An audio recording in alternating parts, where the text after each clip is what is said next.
Get up and get out. Get out. Get out. I have a question for you. Say Christ is Lord. Say Christ is Lord. Say it. You say Christ is Lord. Get out. Get out. Christ is Lord.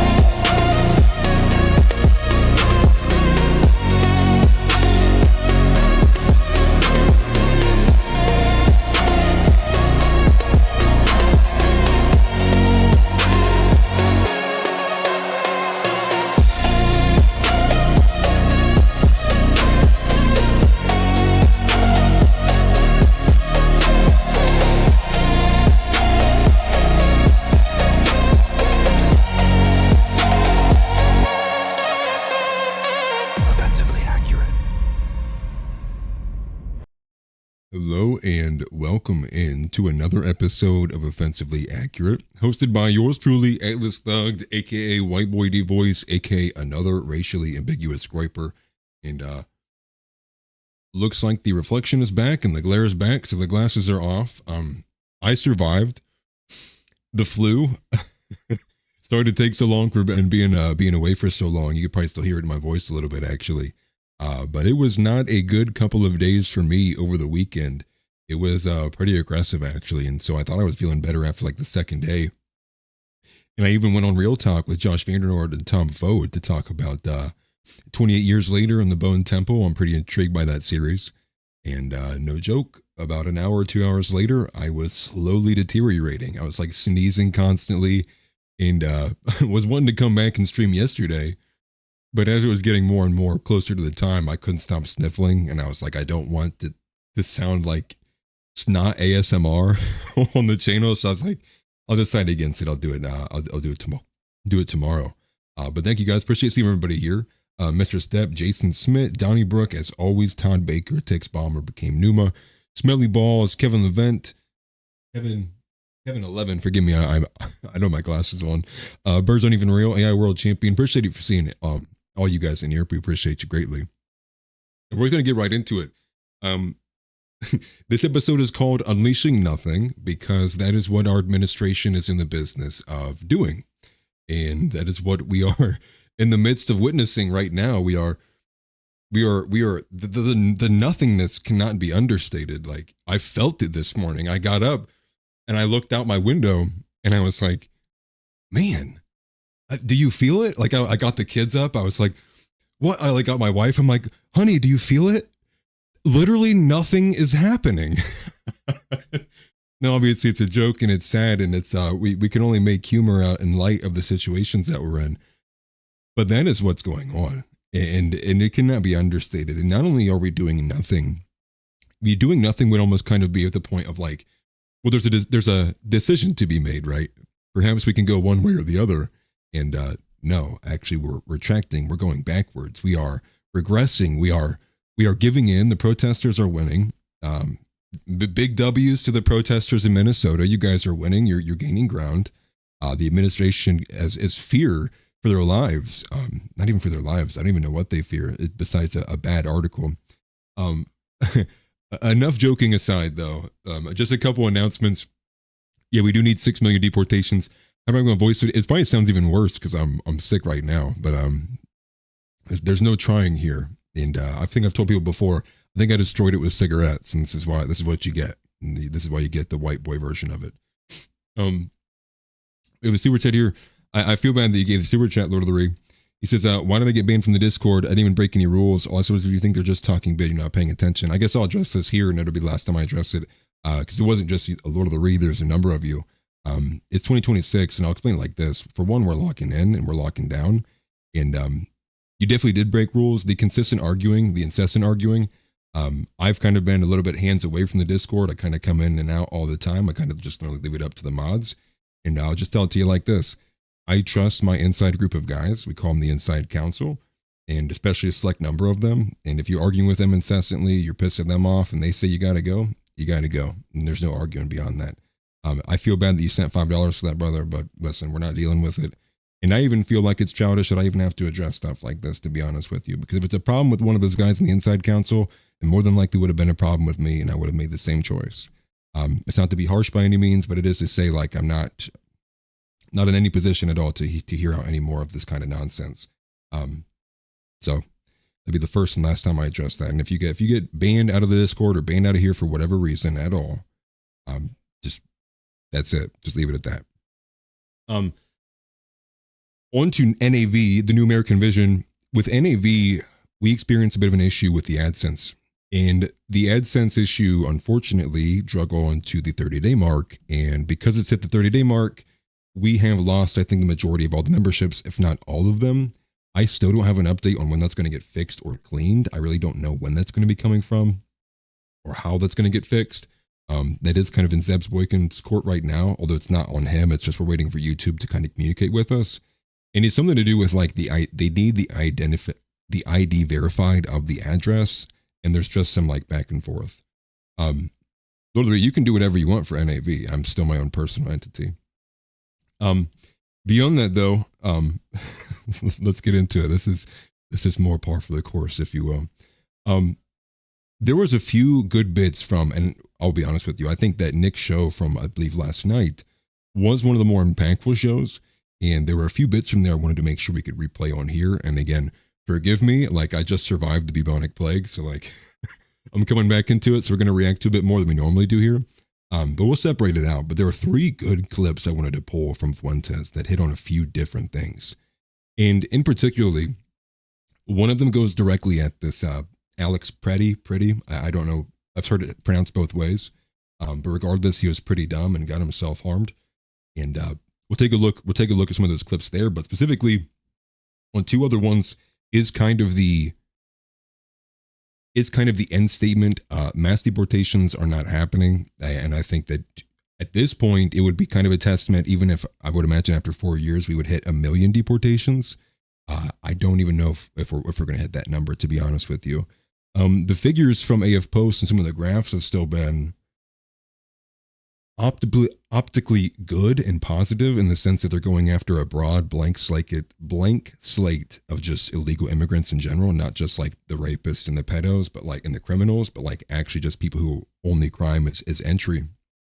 Although it's not looking good based on what we're seeing in Minnesota, because Minnesota is actually where the action comes in. Minnesota is where this is what it would look like to carry out mass deportations. And I'll be honest, as much as I want these things to be occurring, also the way that they're handling it overall too is just abysmal. I think we've kind of reached the point, and I'll just say this at the beginning, I believe we've reached the point where doing it and conducting it in a form of like police officers showing up to conduct like stops and stuff, like this has got to be over. Given the nature of the way that the left and the protesters, and just to say it, the rioters have been interacting and engaging with this stuff, martial law needed to be declared like a week ago. And it's also just disappointing to see that Donald Trump is going in and negotiating with like the mayor who like literally won off the back of appeasing and servicing in the bathroom a bunch of these Somalians for their fraud businesses. I hate all of it. I hate every element of it. And the one that bothers me the most is like, who cares about the nitpicking on the Alex Pretti element? The bigger point is why are they still operating the operations where they are? At this point, declare martial law. You have to step in, use the Insurrection Act with a hammer, like slam it down and say, actually, no, this is our country. I'm the president. You need to lay down. We're not getting that, and we're definitely not even going to get anything beyond that or anything even close to that. So that's what we're dealing with. We're dealing with the pragmatic reality of, unfortunately, we're going to be stuck with millions of immigrants here who shouldn't be here. And, to bring it back and be a little bit less serious, be more humorous, but, I'm kind of stuck in this Interstellar moment, in this Interstellar scene where I'm remembering back when I had been basically kind of convinced at the end of 2024 to, go ahead and say, hey, just vote for Trump. It'll easily be better than Kamala. Like everything seems to be on the board. We might get a lot more benefit than what stands to lose with Kamala. I said, you know what? Okay. And here I am wearing a massive Fell Forward award again. And listen, it's the Interstellar scene. He's watching, it's Matthew McConaughey's watching himself in the past, and he's slamming on the glass. He's like, no, please, no. That's me, and I would imagine many other people who voted for Donald Trump, and I can't take it back. So we just have to move forward. Can't be cynical. Well, you can be cynical, but it's best to not black pill and be so dismayed and so dissuaded that we don't push for anything beyond that. That's kind of where the rubber meets the road, which is where we move from here. The fight doesn't just simply stop because we didn't get that. It's how do we keep continually fighting despite all the odds against us, and as they continually keep racking up. And let's set the energy and the tone here. Because this is what really set me off. I saw, I think, to the end of the week last week, but this is what over the weekend I just played it over and over in my head, and I'll start here. Pull this up. This is Pam Bondi.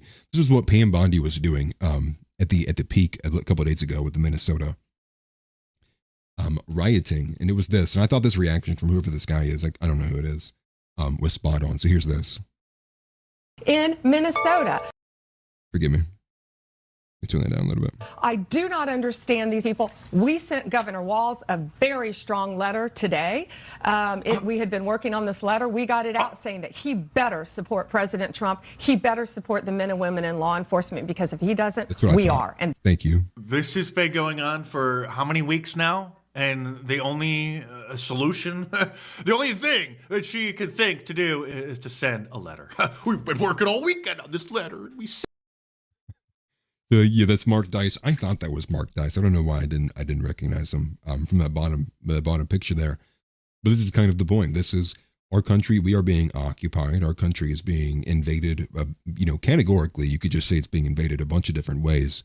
And what do we get as the result of this? When Tim Walz is basically revealing that they are at war with the federal government, Pam Bondi decides that the one thing that she can do, the one thing that she could possibly do that may set the tide, may reverse course, and be the one thing that helps this country, is she writes a strongly worded letter to a guy who probably didn't even read it.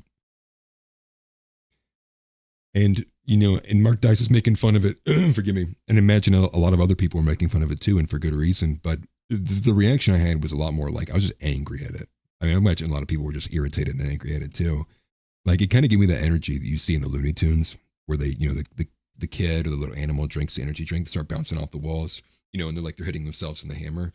Like, that was my reaction to this, because this is so utterly, it's worse than pathetic. It's, you see stuff like this and you're like, are they like, is there a ritual going on in the background? And their whole purpose is like, they're literally trying to summon Hitler. Because doing shit like this is like, forgive me, doing stuff like this is how you get a Hitler. And you match this, like this energy here with Pam Bondi writing a strongly worded letter, and it's this girl bossing shit that nobody can stand anymore. And you match that with what's also simultaneously happening at the same time, which is day in and day out. It's the World Zionist Congress. It's the Jewish pack of whatever. It's the women Jewish voices from Palestine or some shit. Like, it's every day they're coming out and they're like, and the worst thing happening in the world is the anti-Semitism in America. Worst thing ever happening. And so you have all this occurring. And we're going to touch on Ted Cruz as well too, because, and maybe partially because today is Holocaust Remembrance Day, I'm seeing a bit more of it, but regardless, I'm in America. I don't worship that. So if that's a holiday to you, it's not a holiday to me. But when you pair these things together, like, all I can sit there and think is like, is it purposeful in the fact that, are they trying to get, they want an organic Hitler to rise? Because they very well might get one, to be honest. You keep doing this. I think the energy is kind of fallen back on the everyday person. And now I think they're kind of looking at this stuff. Granted, give it a bit more time, but I'm not hopeful in any sense of the direction, or any sense of the word, I should say. But that feeling is like, we're close, dude. Like, we are very, very close. And I think when you look at it too, there was a great video, and I saw it a few days ago, and I wish I would have saved it. I couldn't find it again because I didn't know who the guy was. He was a younger guy with some glasses. He looked pretty intelligent, young Wang half, bawling, going hard as fuck. I have to. It's part of the Wang half language. And he's talking like, the way that the leftists are framing all of this is that the state is stepping down with this great tyranny, and they're laying down the law on top of people. They're oppressing all these people. They're coming in like they're Nazis, right? Like, that's all of the elements that the language, the rhetoric, everything is pointing and visualizing and symbolizing that that's just like Nazi level state tyranny. But what they fail to, or what they're omitting out of this, is the fact that overwhelmingly Donald Trump won the popular vote. The majority of the people who did partake in the last political process to determine the next 4 years in the administration, the people's will, i.e., was to deport these people. So the leftist is going out, they're not fighting the state, they're fighting, well, they are fighting the state, but the state is in the essence of what they're doing with mass deportations and carrying them out, is enacting the will of the people. So when the left comes in and the left is talking about they're defying Nazis and whatnot, like, no, they are quite literally the enemy of the people. They are standing in the way of the will of the people. That is what they're fighting against. It is not they're fighting some state tyranny and like Donald Trump doing all this shit. They're not even doing anything anyways. They're being pathetic and pedantic. But to them, they're fighting this Hollywood movie-esque, they're winning against the Nazis. But unfortunately, well, actuality, they're going against the will of the people. And we'll have more on that too, because across a variety of mainstream outlets per AF Post, the majority of people, it is stabilized now. It's like 56, 55, 57, 58% across all these mainstream outlets. People still want mass deportations, despite what is going on in Minnesota. They're saying, we don't give a shit. Get these people out. That's what we voted for. And if anything, the anger actually starts upticking because what most people expected was on day one, this process would have started. And there wasn't. We had some hitches. It was moving slowly along, and they were enacting Project Esther, focusing on the universities and people who are anti-Semitic. Now that they've moved on to a more broader operation, and it's slow at that, Tom Homan's literally nowhere to be found unless he's on Fox News somewhere. They're finding, it's almost like they're looking for an excuse. They're waiting for someone to complain on the internet and go, oh no, my gosh, okay, you're right, we'll slow this down.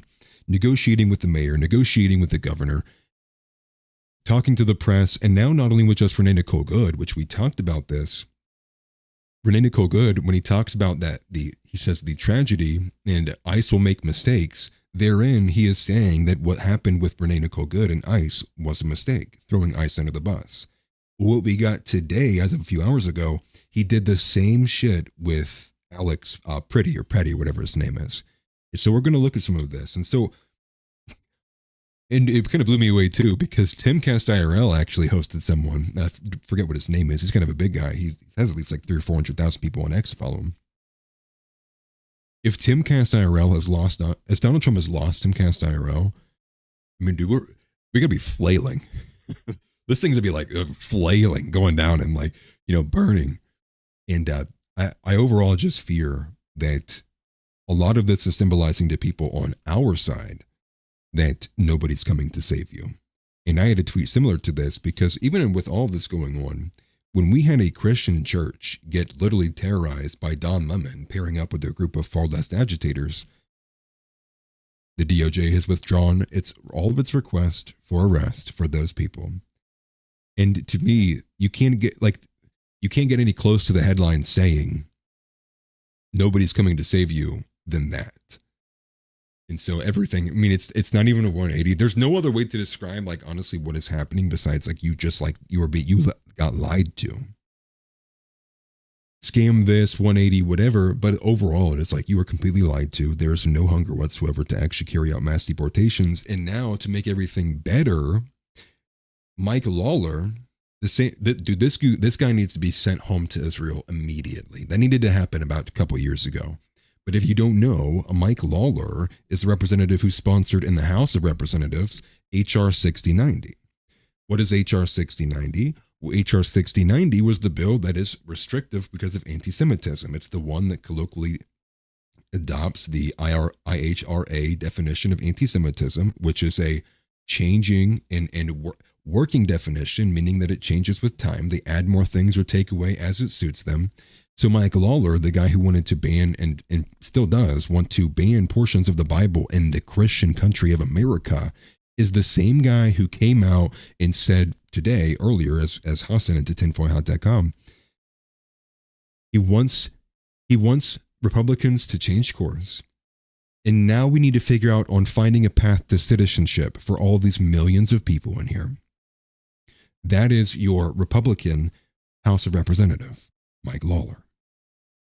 Does it surprise anybody that the same person who put his name and sponsored the bill that would ban the Bible is the same person who is now acting like air traffic? Whoa, hey, Donald Trump over here. Why don't we do mass amnesty? Why don't we find a path to citizenship for, I don't know, anywhere from 10 to 40 to 80 million illegal immigrants? No one even knows.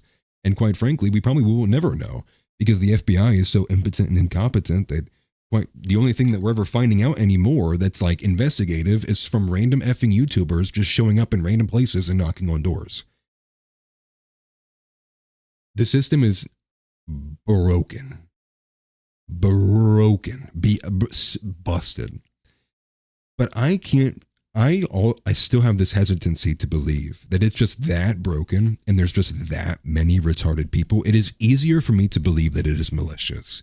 It is easier for me to believe that there are people actively in there saying, oh yeah, do that. Pretend that you're doing something and we're going to go out and get drinks and like, we're just not like, fuck these people.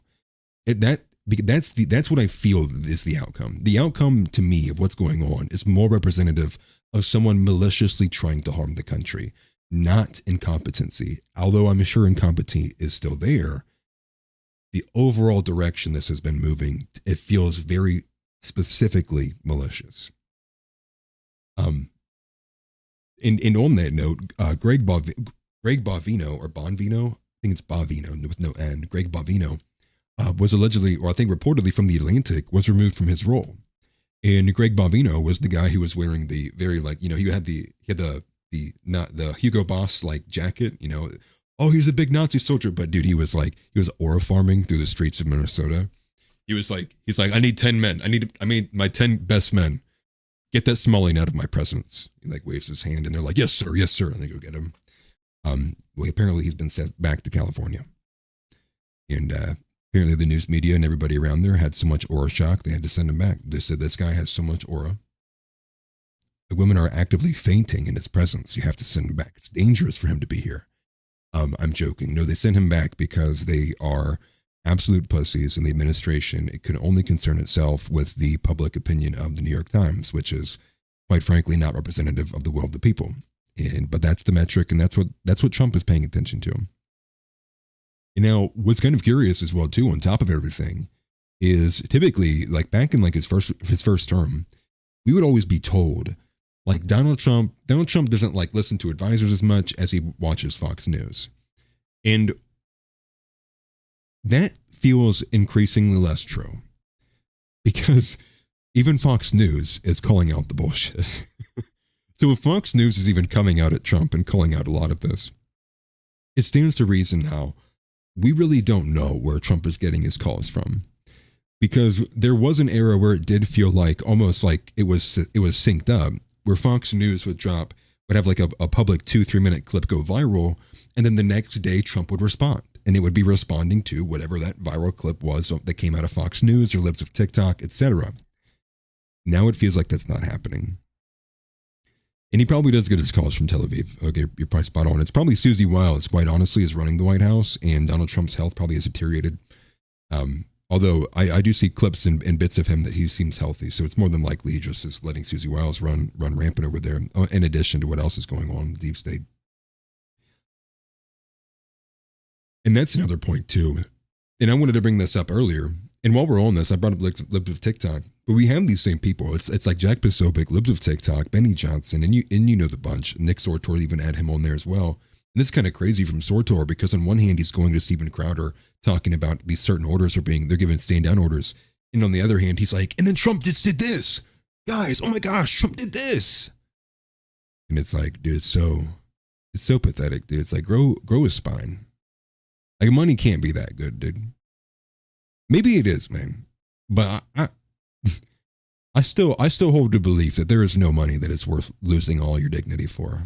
And maybe you can't see that when the $1 million is in front of you, but dude, Sortor to me is like, he's been rubbing me wrong for the past like 7-8 months. The dude needs to stand on something, because being this lapdog for the Trump administration just is, it's giving homosexual is what it's giving. I'd go stronger than that, but let's save it. We'll move it along. But all these people, Benny Johnson, Libs of TikTok, Nick Sortor, all of them, well, what are they still doing? Like today, for example, I'm looking through today, and they're talking about Ilhan Omar's like winery business and like this $5 million, and it's like, no, okay, Like, it's just another thing to soyjack over. Like, what's the point of reporting on anything if nothing happens? I told Mr. Esperon in DMs the other day, because I had been telling him, this is about a week or two ago, I'm not going to do it anymore.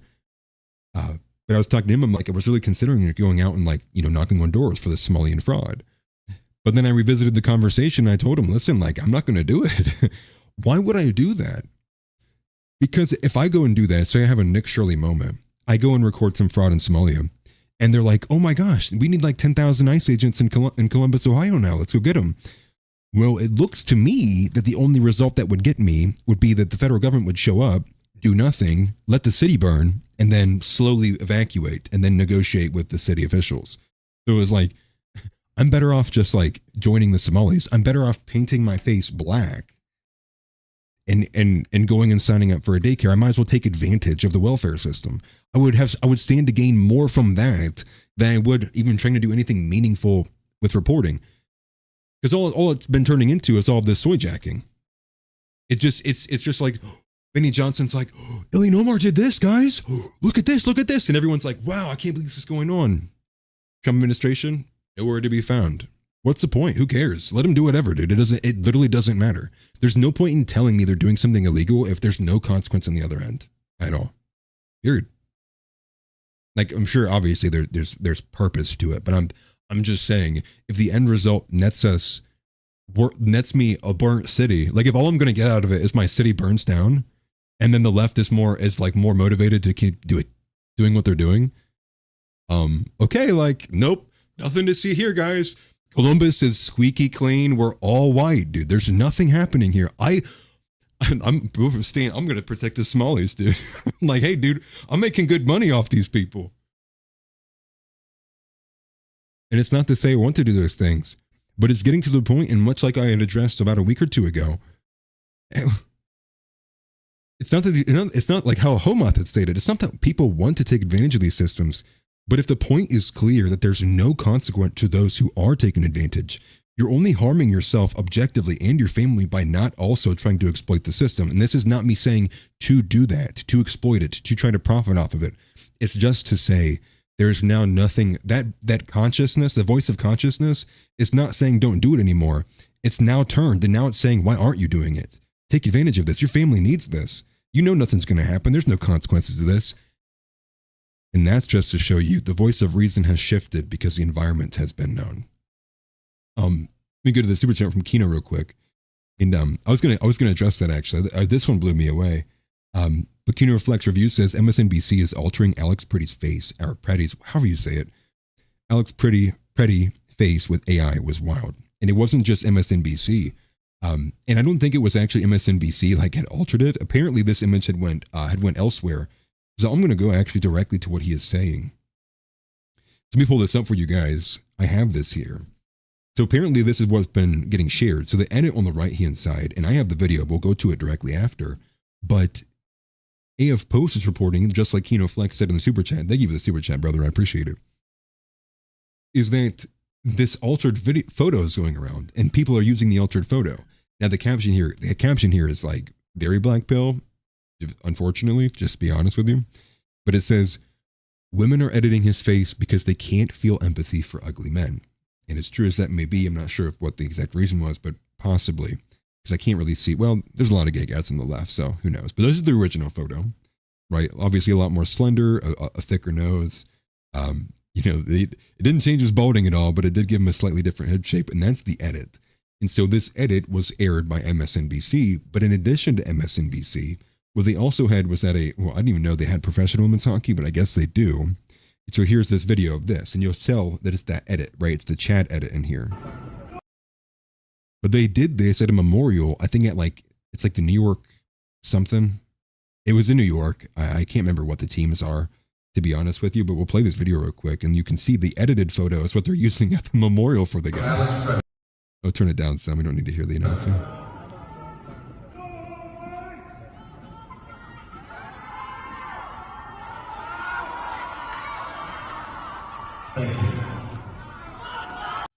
So they stood to have a moment of silence, and they didn't get that. You could hear people obviously chanting, and you could hear the crowd, the rumblings from it. Geo Gasser Thank you for the super chat, brother. He says for the penguin, for the penguin explanation. Keep the base to work, bro. I appreciate that, man. Thank you very much. I'm glad people like that. I really do. I'm glad people like the penguin. And you know, and I don't know if I could say this on stream, but I'll say it here while we're on the penguin thing. It was I was really disappointed in one of my IRL friends because I saw the penguin edit early in the morning, and I sent it to him, and I sent it to our group chat with a couple of guys in there, and I was like, you know, this is epic. This penguin's glorifying God, like amen. And he responds back, and he's like, you know, that's cool edit and all, but how is this glorifying God? And I just kind of sat there for a second, and I was kind of taken aback. You know, this is a guy who goes to church. He's Christian too. And I was like, that's kind of wild. You know, like he didn't get it at first. And I sent him one of the edits that had had the Jesus keynote in the background. And so I sent him the explanation. But in short, you know, go and find that. I'll let Zeb get some views off of that when I explained it. But I wanted to show you this. I have to show you guys this because Zeb texted me like 3 hours ago. And he's like, hey, dude, he's like, I need a, dude, it's one of the first ones that pulls up.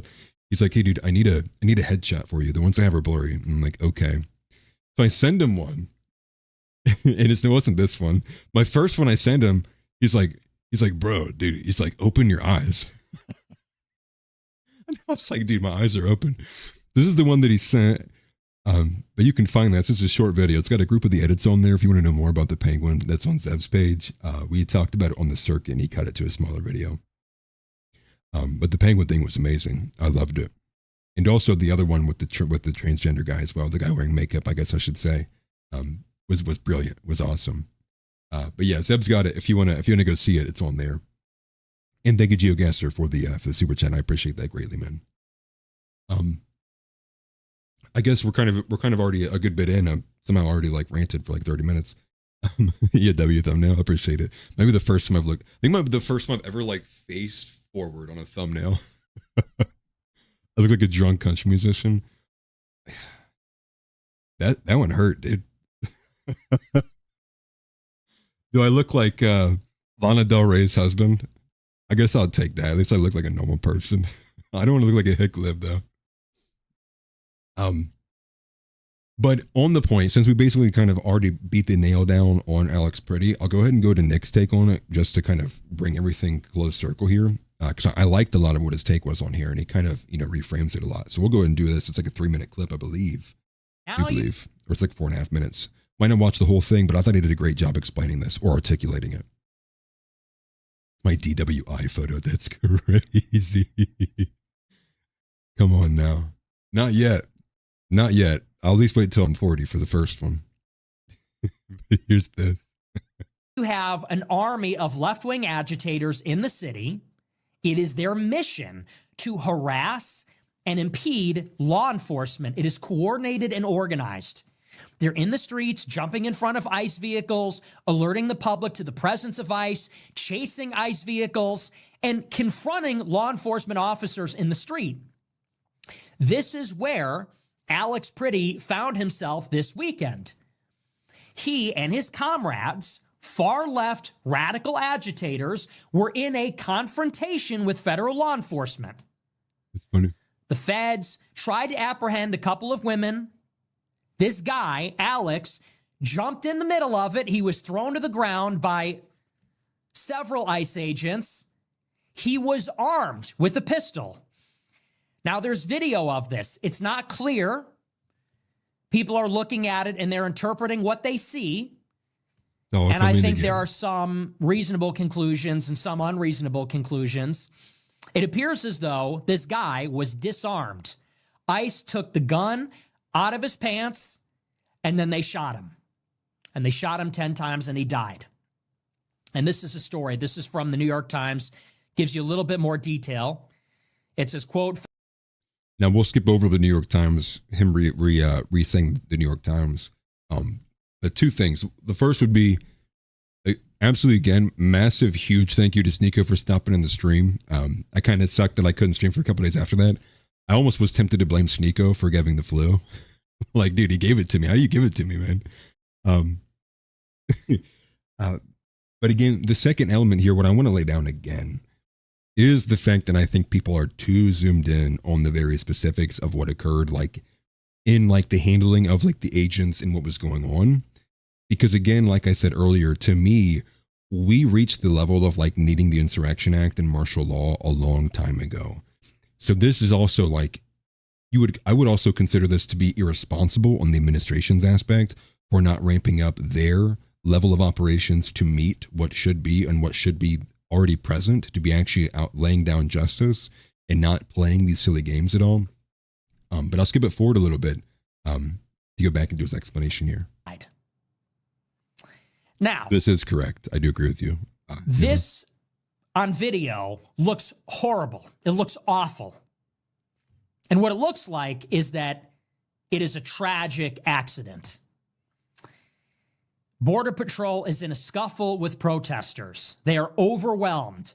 People are blowing whistles, blaring sirens. They're on a megaphone. Border Patrol is trying to apprehend a couple of people. A guy jumps in the middle of it. He has a gun. He's armed. He's got a gun in his back pocket. They see the gun. They acknowledge the gun. They throw him to the ground. One officer pulls the gun out of his pocket. It's unclear what happens next. Did this firearm accidentally discharge? Did one of the agents misidentify the gun? Did they see the phone in his hand and think it was a gun? Did they think he was reaching for the gun? Did they hear one of the agents yell that there's a gun and one of them panicked and they shot him? It's not really clear exactly what happened from the video that we have. Homeland Security says they have body cam footage of the incident. I'd like to see that. Surely that will give us more clarity about the sequence of events. Either way, from my perspective, and again, it's up for interpretation, it is not unambiguous what happened here. People are looking at the video, and the video is not crisp. It's not crystal clear.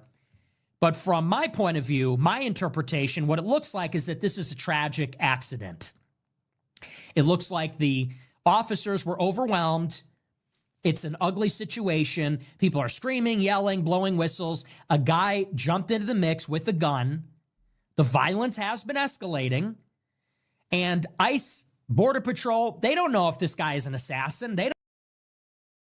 So what I would say is if you were to find the body cam footage and like Nick is saying, and they go in there and it's like, they can find that it was like a discharge and it was like a completely like, you know, the guy had, say they failed the justification for the actions of what they did. I would still say that is like still the wrong way to view it. And sure, let there be justice in there if there needs to be, regardless. The point being, as on a broader scale, these things shouldn't even be allowed to happen, because at this point, people should be getting locked inside their homes at this point. Now, it's kind of a crazy thing to say, but when the level of resistance of actually enacting mass deportations is reaching this point, you have to lay down the law. It's just the way that it is. And we knew they were going to do this, right? I mean, at what point were we going to sit here and go, we're going to carry out mass deportations and everyone's going to sit idly in their home. No one's going to protest. No one's going to come out and try to yell and scream about it. I mean, never. I mean, when was that ever even a thought, that the left isn't going to be up and antsy? And especially as we leave the cold, and think about this too, it's happening in the winter right now. Can you imagine how much more active these things would be if we were in the middle of the summer? So the longer that they wait, and if they maintain this level of operations, I mean, the more that they are going to risk these events happening. More things like this, more things for people to sit and assess in their brain and say, wow, ICE is evil for doing this. Look how ill prepared they are. Look how cruel and just performative. Look how they're just doing this with too little to no end.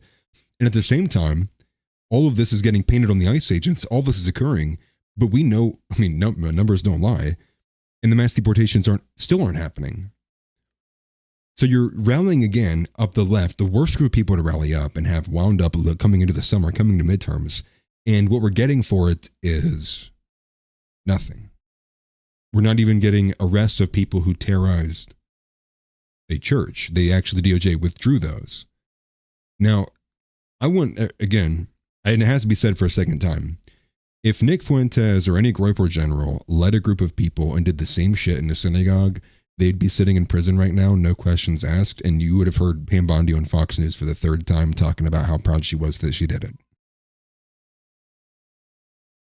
These things have to be remembered, and they have to go into your decision making as you move forward. Remember these things. Do not forget how they behave. The contrast and the disparities there are major. But again, to argue about the video and like what happened there, like I could care less. Like these people need deported. The left needs to stop fighting the federal authorities. At this, where's the National Guard? Where's the military? Like where's the general? Like, dude, roll the tanks through the city of Minnesota at this point. Like I would go full blown like fascist, crazy, whatever you'd want to call me. The American people voted for millions of illegal people to be sent back to their home country. We're going to do that. And this is how. Martial law, we'll declare it. Maybe we'll go by county. We'll go, this county's being shut down. You're all excused from work. We're going to roll the tanks through and we're going to go house to house to house. Didn't want it to have to be this way. But if people are going to fight it tooth and nail like this, it's like, well, what did you expect? I mean, are we just going to lay down and just let it happen? What's the solution now? And now it's going to be even worse. Now at this rate, now in like 2.5 years, we're gonna be left with all these people in here, and the next administration that comes in is probably going to be trying to find a path of citizenship for them. It's a tough call, right? It's a tough call because I think for a lot of people, it starts threatening their originally held principles. But I don't know how you do it at this point without getting your hands dirty. And so it's just a matter of like, do people have the conviction to save their country, or will a few crying Mexicans be enough to hand it over to the people who've been rooting for the? I mean, you got to think about this. The mass immigration is the vehicle for white genocide. So you either stop it or you allow it to happen. It is that simple. And just to make this point even more clear, I saw this graph earlier today. This graph is insane. You have to look at this. So this graph is going to show us U.S. counties where non-Hispanic, non-Hispanic white Americans under 5 years old is 90% or higher. Take a look at this. I know it's bright. I'm sorry. U.S. counties where the population of non-Hispanic white Americans under 5 years old is 90% or higher. Look at the coast. The coasts are gone. Besides this little spot up over here on the east. Northeast, I should say. But that should be expected given that region. The coasts are gone. Everywhere else is a multicultural shithole. Now, granted, some of these maybe just had failed it by like 90% by a little bit. And I would imagine it'd be a lot more of these surrounding areas. I'd be curious if you phased this by 80, 70, 60. Regardless, I mean, Ohio's actually kind of looking good, to be honest with you. But what it's representative of, though, is obviously the immigration, and especially for the immigration from the southern border.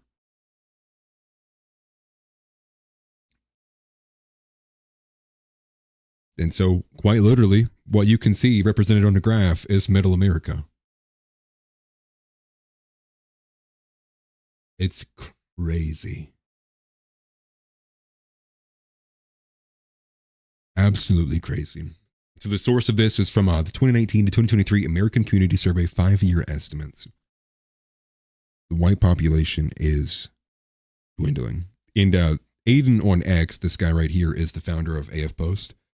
I also recommend following him. I think he's pretty good too. He's pretty spot on follow.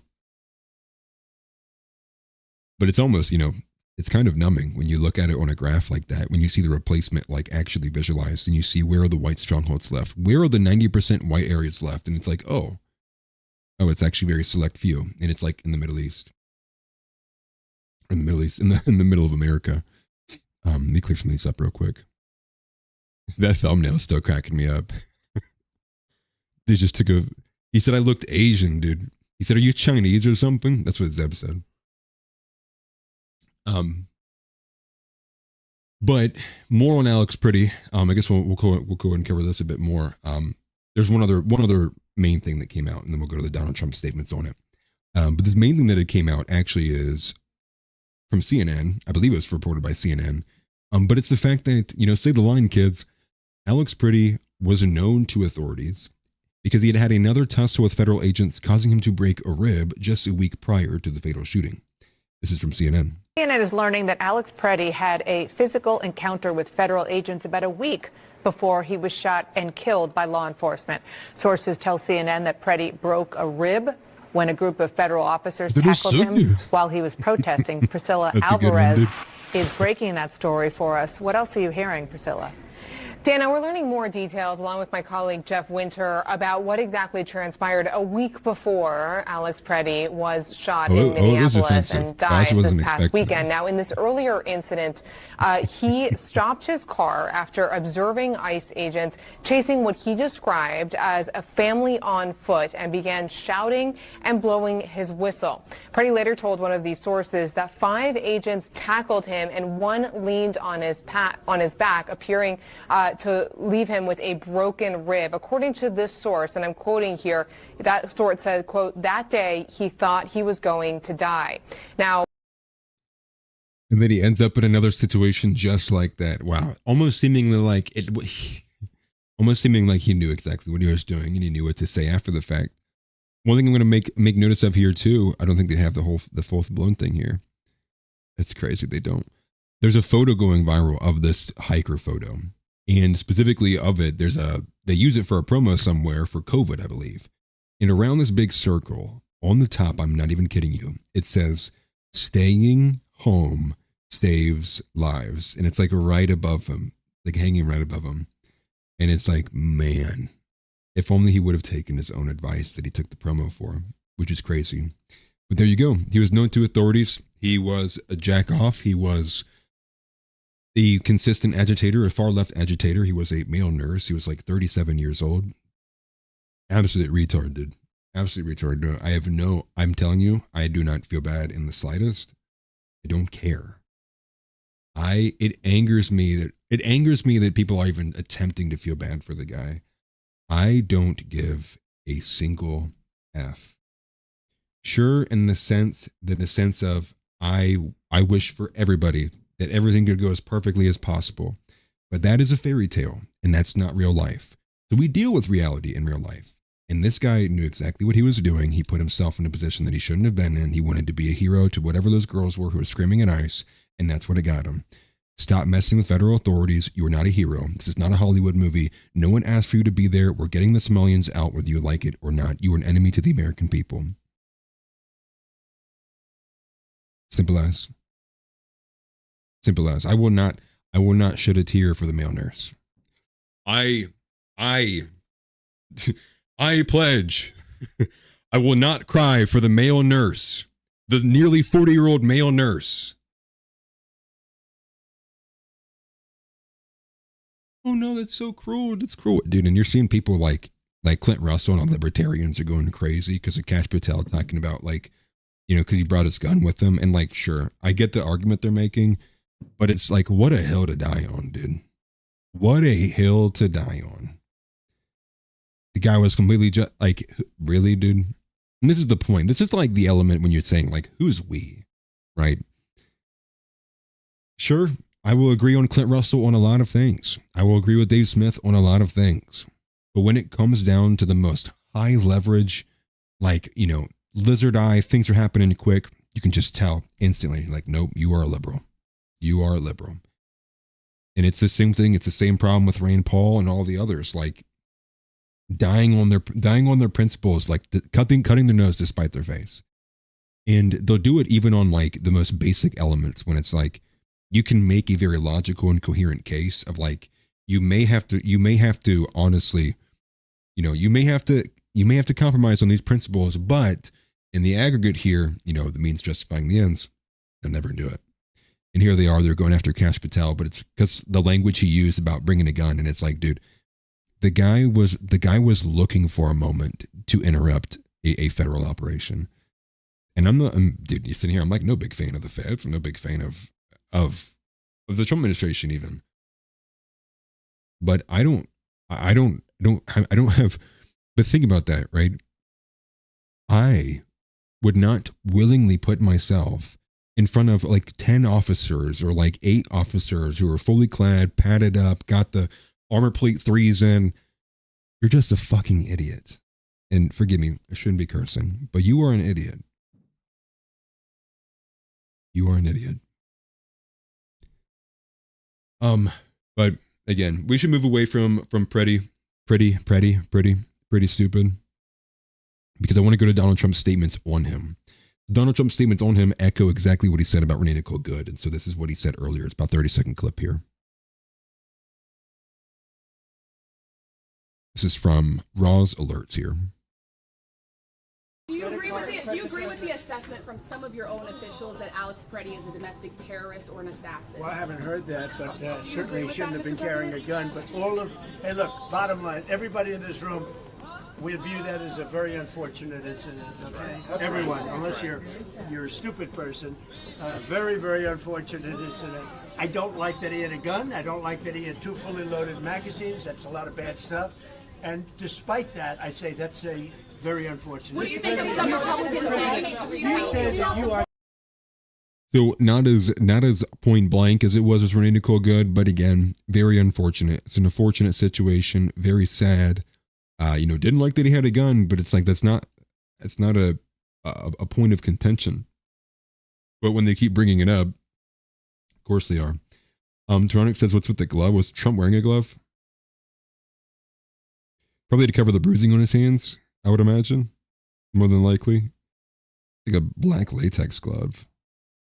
Oh, I'm like blocking a little bit. I don't know. Maybe a driver's glove. I don't know. Dude. I don't know what this is. I'm a redneck from the middle of Ohio, dude. If you were asking me, just looks like some random, like some Michael Jackson, smack somebody across the face glove. But maybe because they're trying to hide they could be trying to compress it. Actually, now that I look at that, it looks like it's a very compressive glove. But it could be, hiding the bruising on his hands because of his health conditions. I don't know.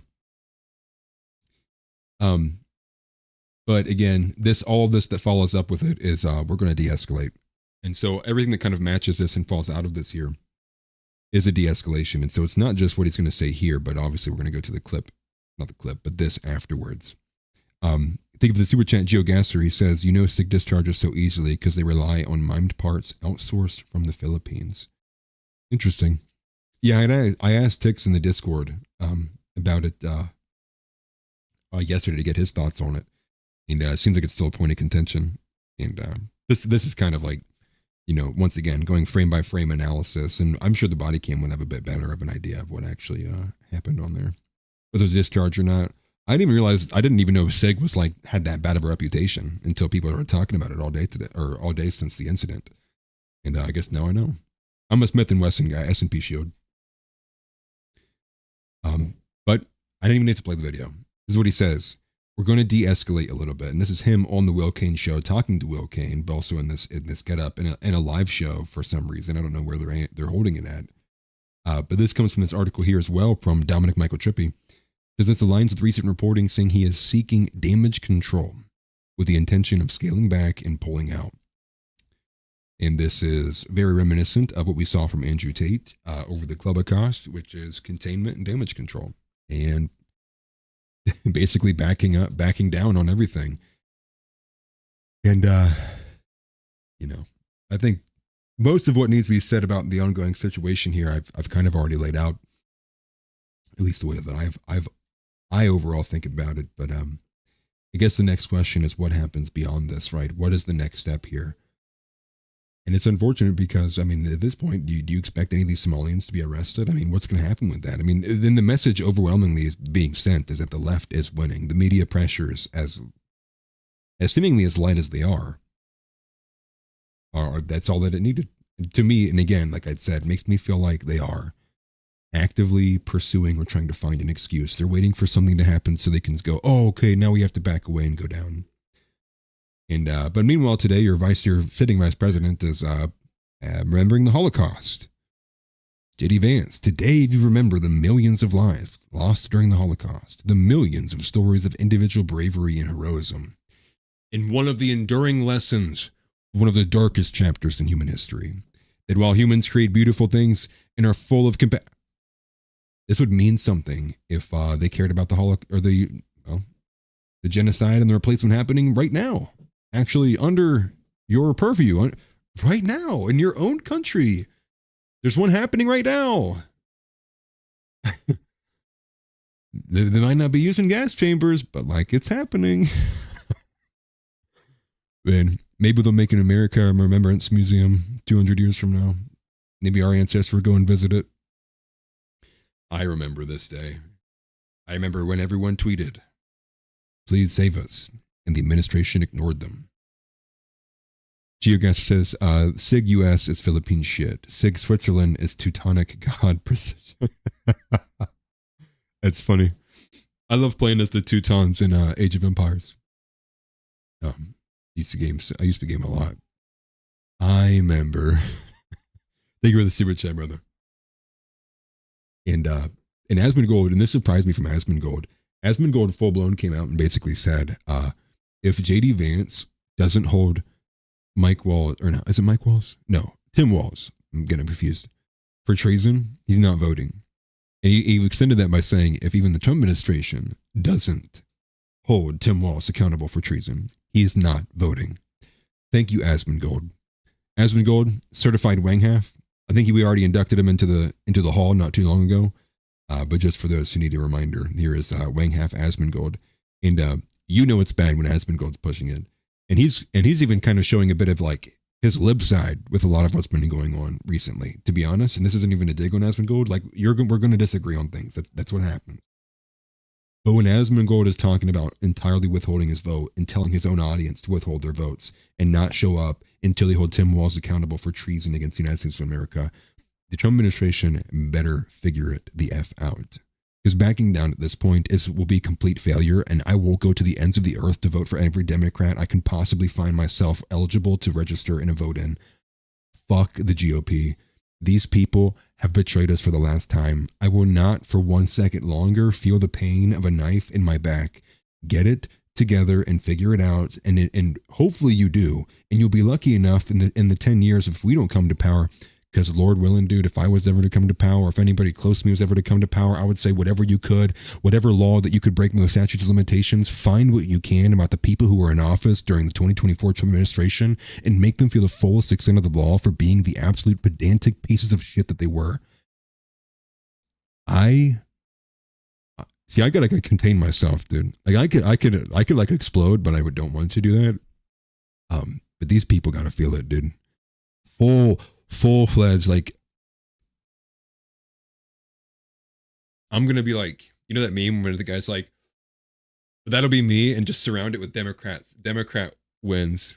It's Newsom season, baby. Gavin Newsom all the way. It's Amy Acton season in Ohio. Well, Casey first and foremost. Dude, it's Dem season, dude. We're in full blue. I'm gonna dress in like a Crip in here. I'm gonna be Crip walking with Democrat gear in the background. Dog. Crush the GOP. I want it to burn to the ground. And everybody knows this. I've been an accelerationist. Burn it to the ground, man. Burn it to the ground. Torch it. The GOP, what Charlie Kirk built with the Big Tent, never try it again. RIP to Charlie Kirk. But the Big Tent is over. That experiment is bullshit. Never again. We're not joining forces with homosexuals who say they're Christians. We're not joining up with forces with immigrants who say they're the good ones. Get in line, assimilate to America, pay deference to the people, the white Europeans who built this nation, go to church, become a Christian, anything else less than that. Nope, not having it, not hearing you out. Nope. Whoop, in the background. You know. Okay, here's the Asmongold one. If JD Vance does not push for treason with capital punishment against Tim Walz, do not vote for him. If Trump does not deliver that, do not vote for him. Unless the most extreme, dramatic, brutal, aggressive option is on the table, I'm staying home. I'm staying home, bro. I'm done. It'll never happen. That's fine. Then I guess he's not gonna win. You're not gonna get my vote. I'll tell you that. Yeah, you're not gonna get my vote. It's not happening. Yeah, I sleep. If JD Vance, dude, we need to get that Lil Wayne meme where he's like, woo, like it's fire in here, woo. obviously I'm being a bit exaggeratory with that, but like, dude, there's like, I'm going to lock arms, dude. Linking up with the Lincoln Project. Never Vance. Dude, F these people, man. And the thing is like, obviously, like, not to sit here and be like, burn it to the ground, have no direction, flail, run with our, run around like a chicken with your head cut off. So I'd still say the mission for all of us and all of you guys at home, it's still not changed. In the same way it's not changed for me either, which is you need to be continually pursuing, because of everything going on, dude. Like, no one's coming to save you. So keep that in mind. These people hate you. They'll push to the ends of the earth. You have 2 tiers of systems of justice. If your church gets terrorized, okay, we know all that. Everyone pack it in. Whoop. Forgive me. Knowing all of that, there's a few options. And you can kind of have 2 paths, really. You have the path where you're like, you really want to pursue it outright, right? You want to say you want to do something like me, go for it. If you feel like you got the skills for it, go for it. But if you want to chase that forward-facing path, you need to be chasing things like money, businesses. Like for me, I thought the best way I could do it with my venture would be using my voice, doing things like this, and seems to be working out. We'll see where it goes. But for men, you need to be seeking and honing and mastering a skill, multiple skills if you can. You need to become, like, for one, unkillable, and that's going to bring in all the physical elements in it. And I'm not talking about LARPing, but I'm just saying doing your best to make sure that you are not a piece of trash. Making sure that you're not going to be winded when you have to get off the couch or if something were to happen. That even goes without saying. That should be happening without the oppression of the world jury. Beyond that, if you're pursuing the forward-facing path, in the same vein of like someone like Nick Fuentes, well, for one, you need to be making sure you're hiding your power level. If you do pursue an open office, you need to have charisma. You need to watch Mr. Esperon's video of how to actually infiltrate these areas. But in that, you need to master a skill. You need to be good at talking to people. You need to be intellectually capable, competent, at a moment's notice, being able to defend your positions, being able to put yourself in places where you can articulate, become a stream of consciousness. Someone says, what's a neocon? You can go for 10 straight minutes without even thinking. That's what you need to be able to be capable of. Say you want to go the other route, and I know it's not for everybody. For a lot of people, they see that and they're like, I cannot be bothered to deal with people. And for some of you, you probably have those early thoughts like, I'd be crashing out, dude. If I had to talk about how I feel about politics, I'm going to be screaming. Okay, I get that. And if you're like that and you want to do the path of not being so forward facing, but you still need to be chasing power, things like equity, homes, finances, money. Obviously, economy sucks. Regardless, we strive, you move forward. Those are the things that you have to chase. And exactly like Nick says, if you don't want the forward facing exposure, be a pillar in your community. Be the best damned electrician in town. Be the person that they go to for advice on that. Or you're just the head of the small business association in your county. Be that person. Be there when the bell tolls. That's the point, and that's the message. The way that it's looking right now, we're back to ground zero with what we have to be doing. We're back to ground zero looking at almost like if TikTok moves a little bit further, dude, we might have a meeting up in pubs calling your pub you listen, I'm Johnny. Appleseed. It's to say that it's never good enough. You can never sit there and be satisfied with where you are. You need to have a consistent burning flame that is driving you and escalating you forward, that is sending you. Hone in on the energy that made our ancestors pioneers, explorers, the Magellans. It's the Alex Jones rant, right? Find that fire in you that would make you go, I will go across the world with no idea if I'll ever be able to see my home again. But be the penguin. You have to be the penguin. You have to live for something greater. You have to be able to shed yourself away from things basic as nourishment, like food. Going 3 days without eating because you just wanted to learn how to do this thing that badly. That's the energy you got to find. That autistic white man energy that put people, as they say, on the moon. That's what needs to be getting honed in on. Yeah, Johnny Appleseed. I couldn't remember what the title names were. Trying to be serious. But I'm trying to make a point, which is we need to be actively like gearing and becoming the better versions of ourselves. Hell, dude, if I could find the cure to baldness, dude, I would. And that would be what I would stake my name on, and I'd make much money off of it. But alas, it wasn't. But every single one of you guys, I would imagine you have a skill, whether it's one that can be in public or in private. Master it, be better, be stronger, and not have to wait for someone. Don't be someone who needs a hand to be given out. I know it's hard, and it's not a condemnation of those who are in a really bad spot, because I've been there before. But that hunger needs to never disappear. The hunger for being something greater, for being the hunger for legacy, the hunger that your wife looks to you, your children look to you. You are the patriarch. I am the man who runs this family. I have dominion over my surroundings. That needs to be the ever-loving chase, what you seek to the ends of the earth. And that should have been happening even despite the world Jewry oppression. But now that it is here, and now that it's at your doorstep, I don't know what else I could even tell you. You know they hate you. You know they would do unspeakable things to your family and children. You know they're waiting for any chance they can to censor you. So be greater. And that's my message. Yeah, imagine being bald. That's funny. Joshua VanDerNoord. That's funny. I can't even be serious, can I? It's fine.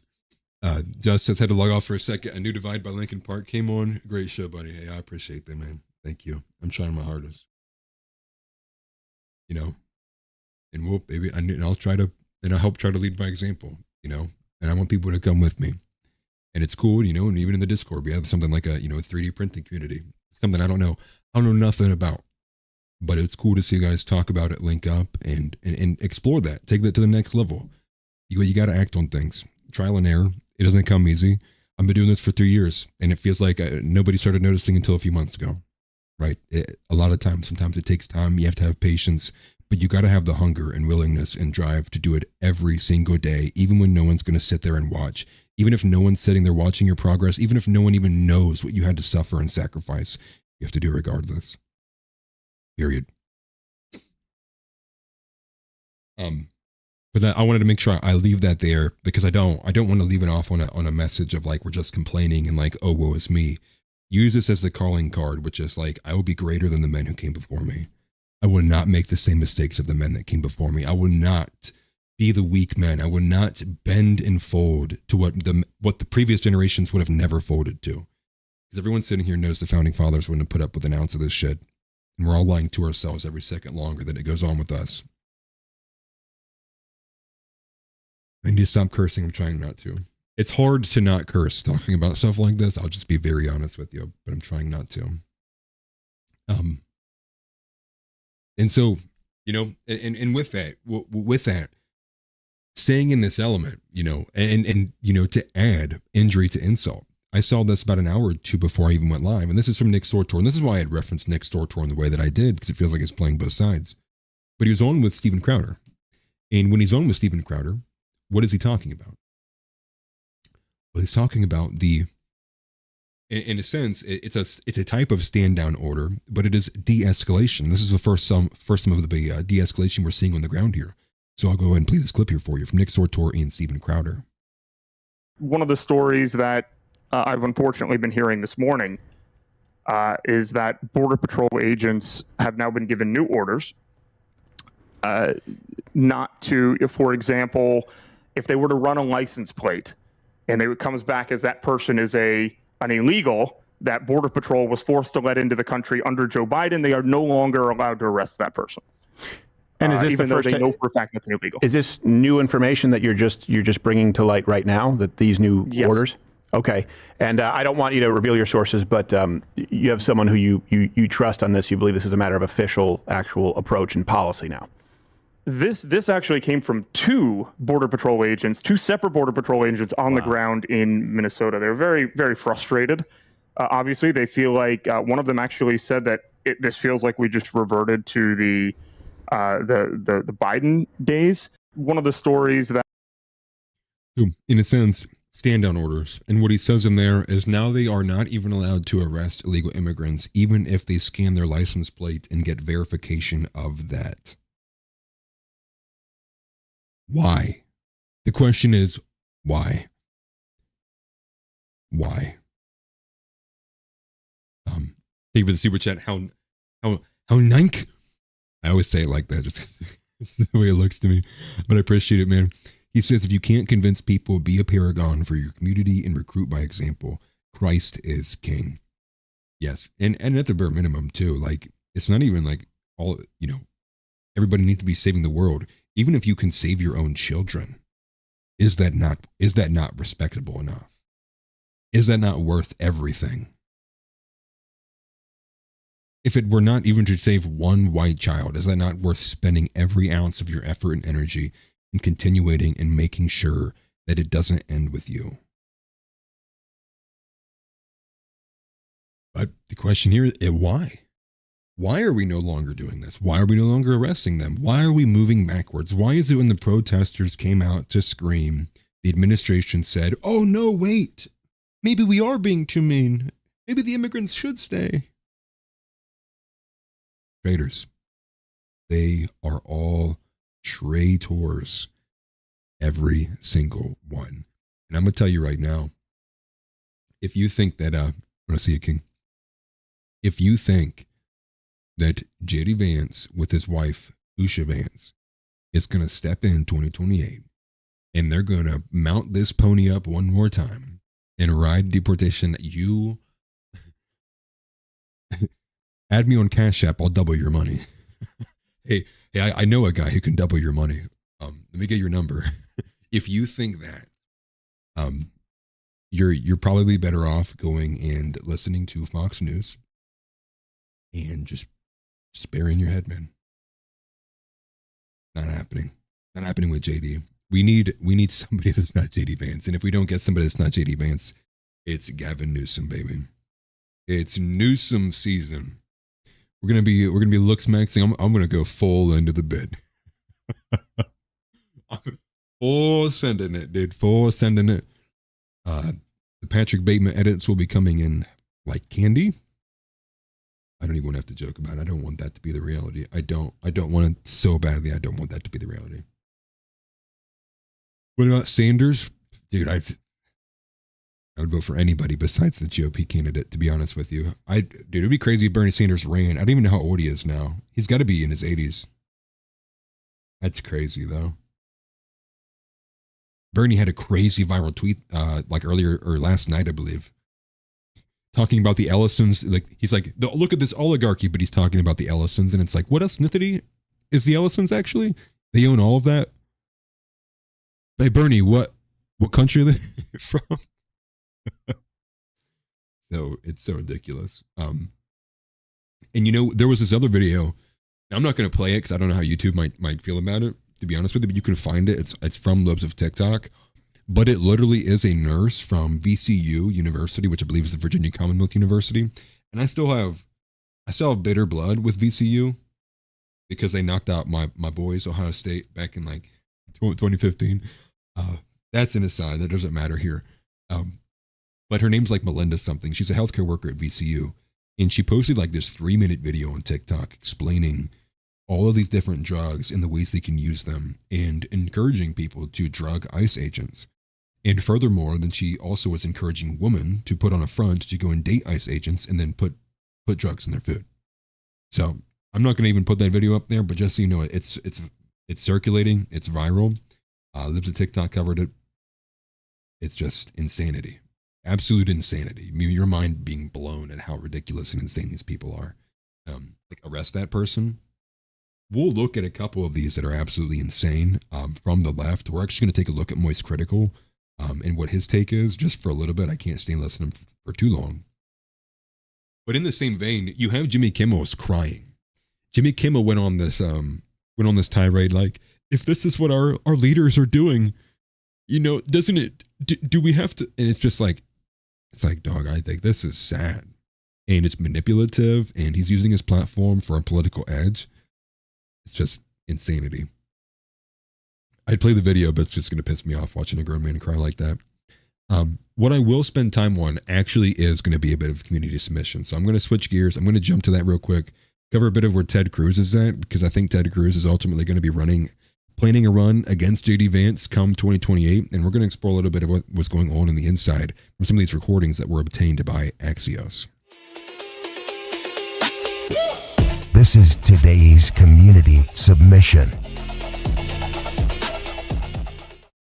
So the community submission, as always, typically is brought to us today by House Leotardo. And it is specifically about the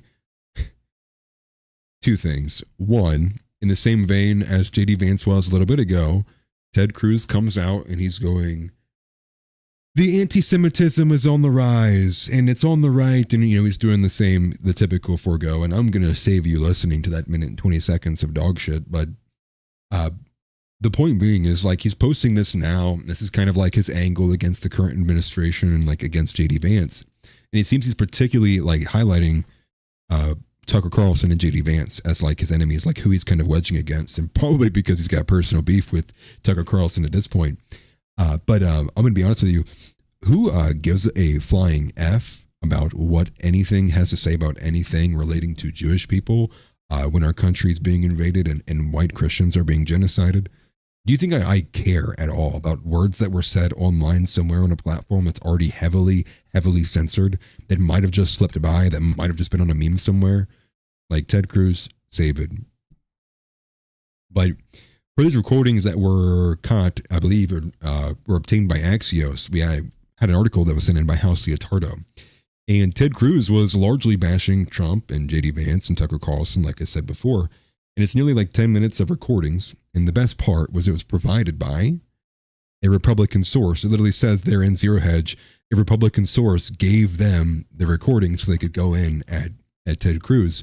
And it reminded me of the Gavin Wack story, which is the Republicans are like, there's no friends in the Republican Party. They are all a bunch of snakes. And that current kind of makeup of the GOP, despite there being a Big Ten, is like, it's a bunch of theater. This is the jester, as Clavicular would describe it. This is the jester maxing that occurs.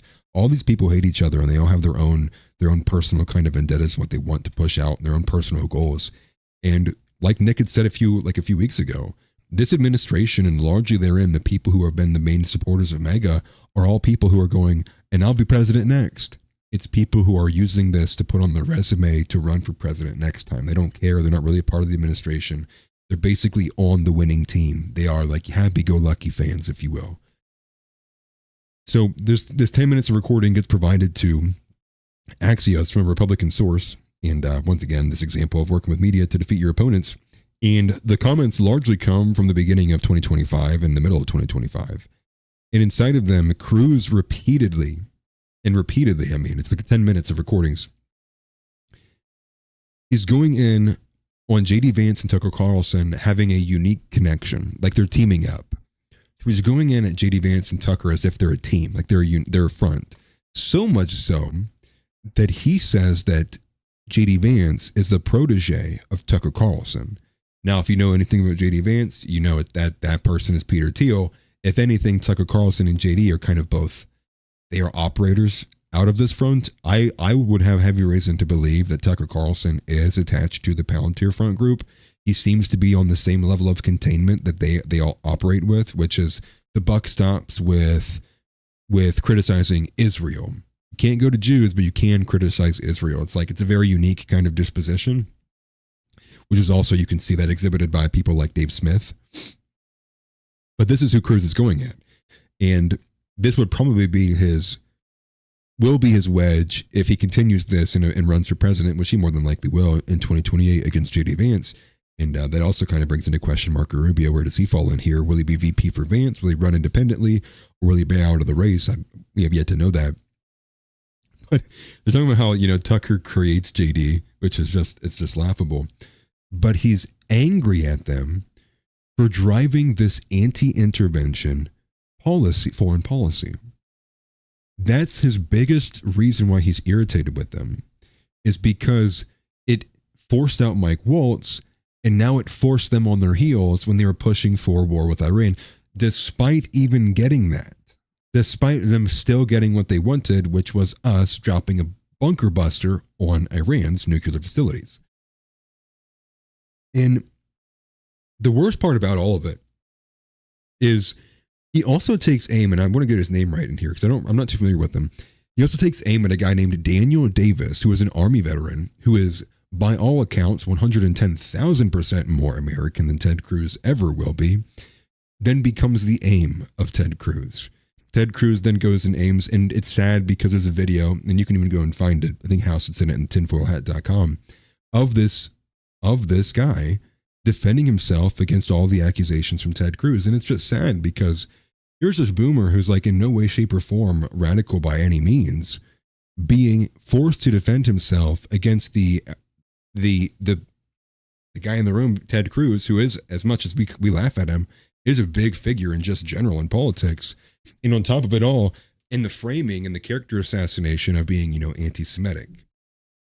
And it's just disgusting, and I tried watching a little bit of that video, and it just made me feel bad because it's like, here's a boomer trying to tangle with the new age world and having to defend himself against accusations of that. And it's like, he's like a four-time medal award winning, veteran. What are we doing here? Ted Cruz should answer to this guy. Like, what are we doing here? The world is so inverted from what it should be. And that it bothered me. But one of the other elements in this article talks about a phone call that Ted Cruz had with Donald Trump, and it went very poorly. Cruz says it didn't go well, but per the article, Trump literally said, "Fuck you, Ted," in the conversation, and so it didn't go well. And so I think it shows you that there is what seems to be is that there is probably a very small circle surrounding Trump. And what it seems to be with the Susie Wiles elements, with all of the other political articles we're getting, with the one that we just got from Zero Hedge here, is it almost seems like what the administration is they won by the meme energy and off the back of the energy that came from 2016 and the member berries, and all of the elements surrounding them is essentially a bunch of vultures waiting for their moment to strike, to take what they can from the administration and Trump and what they gained from being a part of MAGA for so long and running with it. And the other same thing in that article, and this is what I had thought earlier too, it's like they got to be trying to summon Hitler, is that Cruz is like, and I even tried fighting for a collective bargaining agreement and trading deal with India. And it was like, dude, this guy will do literally anything, dude, but represent white Christian America. And truth be told, why would he? He's a Zio. He's a Zionist. He believes in nonsense. He believes in a hybrid, false, perverted religion. And he's not one of us. So when we say we, it doesn't include Ted Cruz. So if anything, he's doing what we should be expecting him to do, which is he is pursuing the goals of Christian Zionists, which is to operate as the essentially the grassroots force of Israel and of organized Jewry, unfortunately. And it's just unfortunate just looking at this, because this is going to be, wow, you don't want JD Vance? Oh, what are you going to get? Ted Cruz? So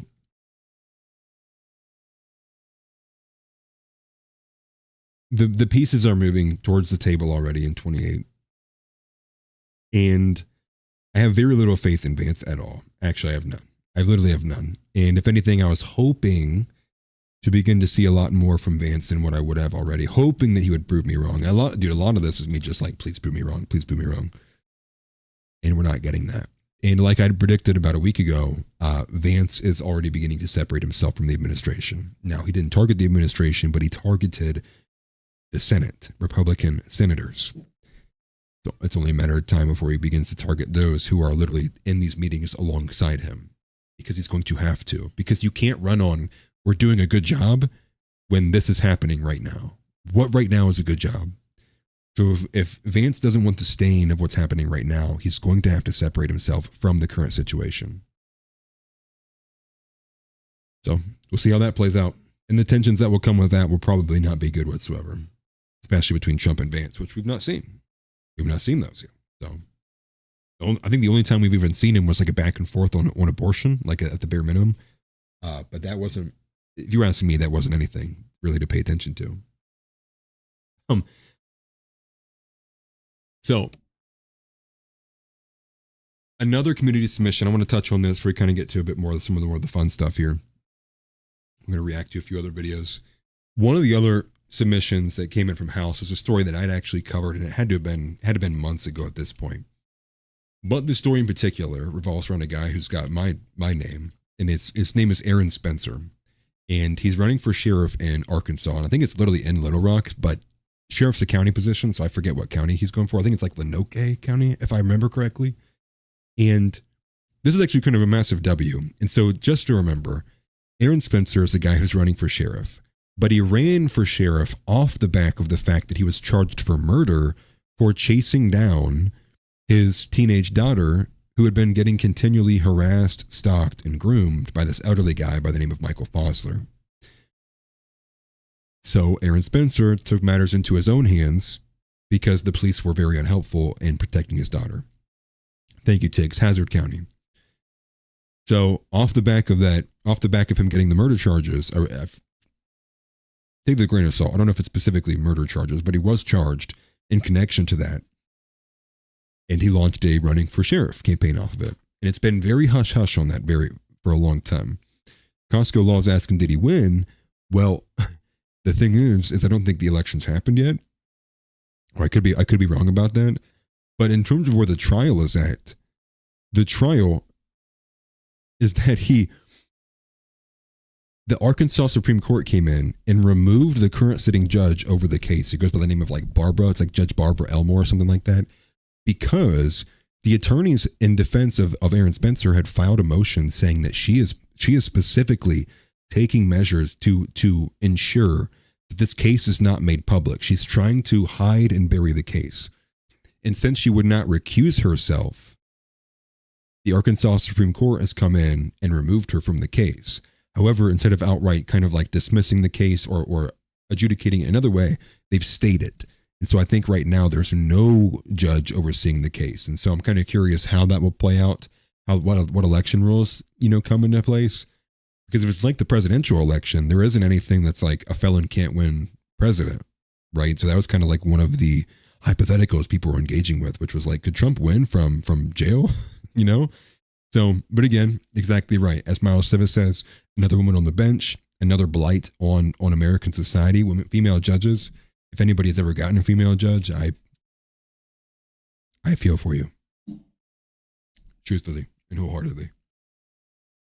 But that's where Aaron Spencer is at, and so wishing him all the best. Hopefully, he can win his win sheriff, because it would be crazy for him to win sheriff, win the election, and become sheriff. But then, say what happens if he gets like they find him guilty. Like, how would that play out? Hopefully, he does not, and I do hope overall the case is dismissed.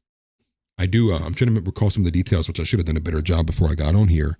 But as I recall, I'm pretty sure it was something to the effect of he basically went upstairs, realized his daughter wasn't home, and then whipped out into his vehicle and sped off and chased him down. So I'm sure there's some 2A people will come in and say, well, regardless, you're going to get more things like this the longer that the United States refuses to uphold justice.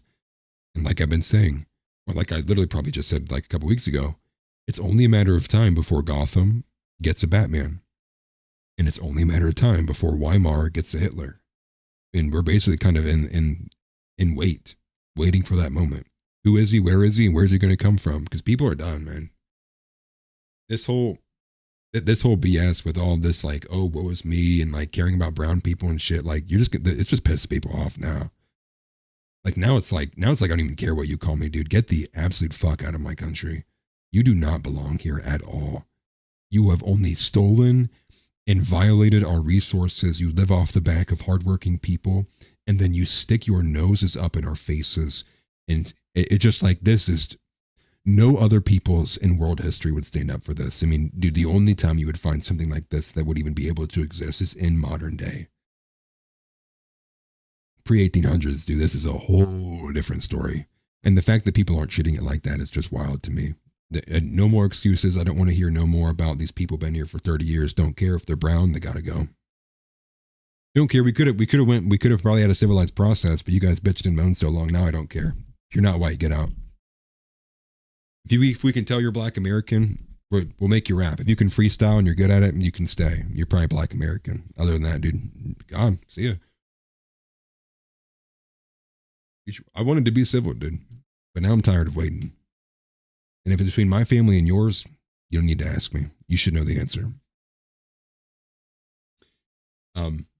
But back on it, moving off of a serious note and moving away from a little bit more of that. They're canceling school all around now for me too. Hopefully you guys are doing okay. I don't know how bad the snow was. Forgive me. They're at the local schools calling me. 2-hour delay, guys. That's wonderful. That's wonderful. You know how many times I've called that school and said, hey, like, I don't go here anymore. And they go, oh yeah, we'll take you off the list. The next day I got a call, 2-hour delay. It's like, dude, I'm about to show up in that front office myself. My number is this. Please take it off the list. But let's move on to some more social stuff. Political stuff is probably a little burnout. I'm sure you guys might be a little burnout on it too. Well, in terms of the social things, like I said before, huge shout out to SNEAKO. I know some of you guys aren't big fans of him, but I do like SNEAKO. And if he's good friends with Nick and Nick's good with him, he's good with me. SNEAKO is now top G. There was supposed to be a Piers Morgan interview with SNEAKO that was canceled at the last minute. Piers Morgan then revealed it to everybody that he didn't actually cancel on SNEAKO. He just literally blocked him after having his assistant basically beg SNEAKO for an appearance. So we did get 2 things from Piers Morgan, and I'll cover both of those because I will cover this just to rub it in Piers Morgan's face a little bit more. Because F that guy. Well, there's 2 things. Well, the first thing, I'll bring it to the revelation that came out earlier today. Maybe it was yesterday, but it came to my attention earlier today. So you see this is, Nick Fuentes laughing and mogging, right? LOL. But this is the story from AF Post. Piers Morgan's spouse, Celia Walden, who we know didn't take his last name and who we know, loves Mr. Suds. And she posts on Instagram how she wants to, literally like how much she wants to be in a relationship with another guy. Now she goes on date night and basically Piers Morgan's a massive cock. Okay. Then this news comes out of nowhere. His wife, who's refused to take his last name, yada yada, says that taking care of the bedridden Morgan after breaking his hip has been the greatest test of their wedding vows. He has been injured for a couple of weeks. And so now, and truth be told, I'm not going to want anybody to be, root or actively wish or pray for their harm. I think that's an absolute maluse of prayer.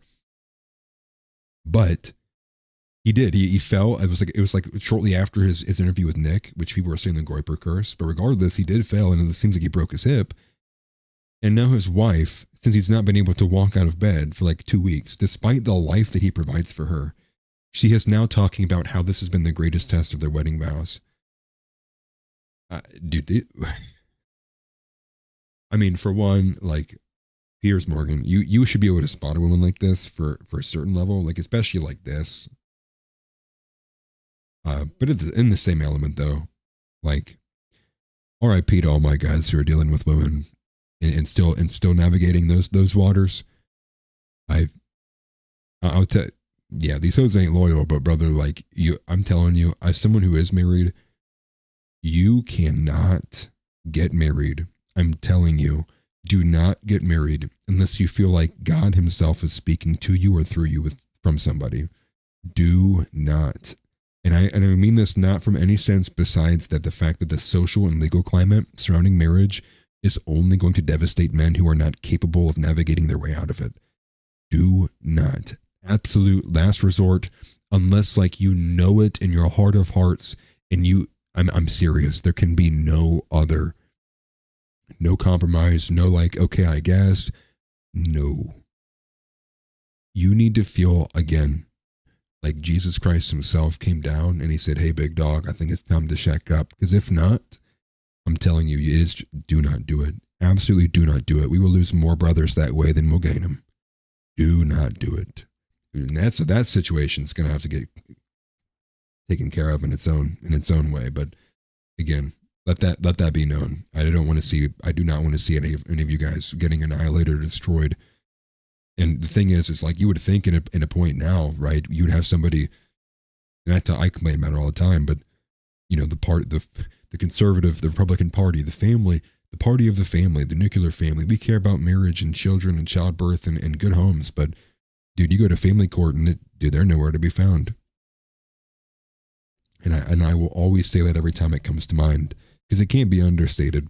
And the men like Matt Walsh and others like Michael Knowles, who are just telling men to get married with no other, not missing a beat, dude. Absolutely one of the most disgusting, like the Pied Piper. The Pied Piper condemned less people to death than what those people are doing. Very irresponsible. And I would even say beyond irresponsible. It's very malicious to omit and to not even engage with the realities of what's going on. That can't be understated, like I said. But to do something a bit more funny on Piers Morgan, instead of having SNEAKO on, what he did was he had a host on that told Kanye that his apology wasn't good enough. Instead, he should just give all of his money to Jewish people. Wow, are you guys surprised, shocked? Not me. They suddenly remember they had a car crash 25 years ago. And that explains everything. The terrible way he treated Kim Kardashian, the terrible way he treated all her family, the terrible way he treated absolutely everybody. Apparently it's all down to his frontal lobe 25 years ago. Bullshit. Yeah. What is that thing in the middle? I have no idea. Literally no idea. This right here is like when game designers are like, we have to make a really hot female protagonist. This is like apparently the example they all use. That's ultimately what it ends up looking like. The Last of Us 2, this. Star Wars Outlaws, this. I can't even think of any other gay game off the top of my head. He's a twat. I think he's a twat. No one I don't has know what it is, to be honest. You can't say, oh, I've got bipolar, so that's why I love the Nazis. It's just, it makes absolutely no sense. There are millions of people that suffer from mental health issues like this and are not a twat. Like, it doesn't negate the fact that you did those things, regardless of what your mental health issues are. You need to, and it's just so irritating. It makes me so angry because it affects people that do suffer from these diseases and these issues, and it makes them look bad. And how dare he say the things he's saying? If you really are sorry, don't pay for an advert. What you should do is you should give all your royalties to Jewish people, to the black community, to the people you've hurt. That's how you say sorry. You take accountability. You don't just release a statement that's probably not even written by you and then sign it and pay for it to go in the paper. It's insane behavior. I shouldn't use that word because I have to defend Kanye here. Yeah, she heard that. She was like, whoa, hey, no. Blacks ain't giving Jews no more dollars. Not because I'm defending what he said in the past, and he's obviously acknowledging that what he said has been unacceptable. But Kanye West's mental health issues have been well documented into the early 2000s. So it's not like, we're just finding this about him now. Even from the time where he basically like 10 years ago when he started this nonsense and when he stormed the stage with Taylor Swift on it and everyone was saying that there's something must be rooted in his mental health struggles that he's talked about since I think 2005. Low pixel lesbian. Yeah. Wasn't his trainer, like pretty sure his like personal trainer too, was Jewish, the one who like leaked all the stuff that led to him losing his kids. I mean, it's sad. It is really sad.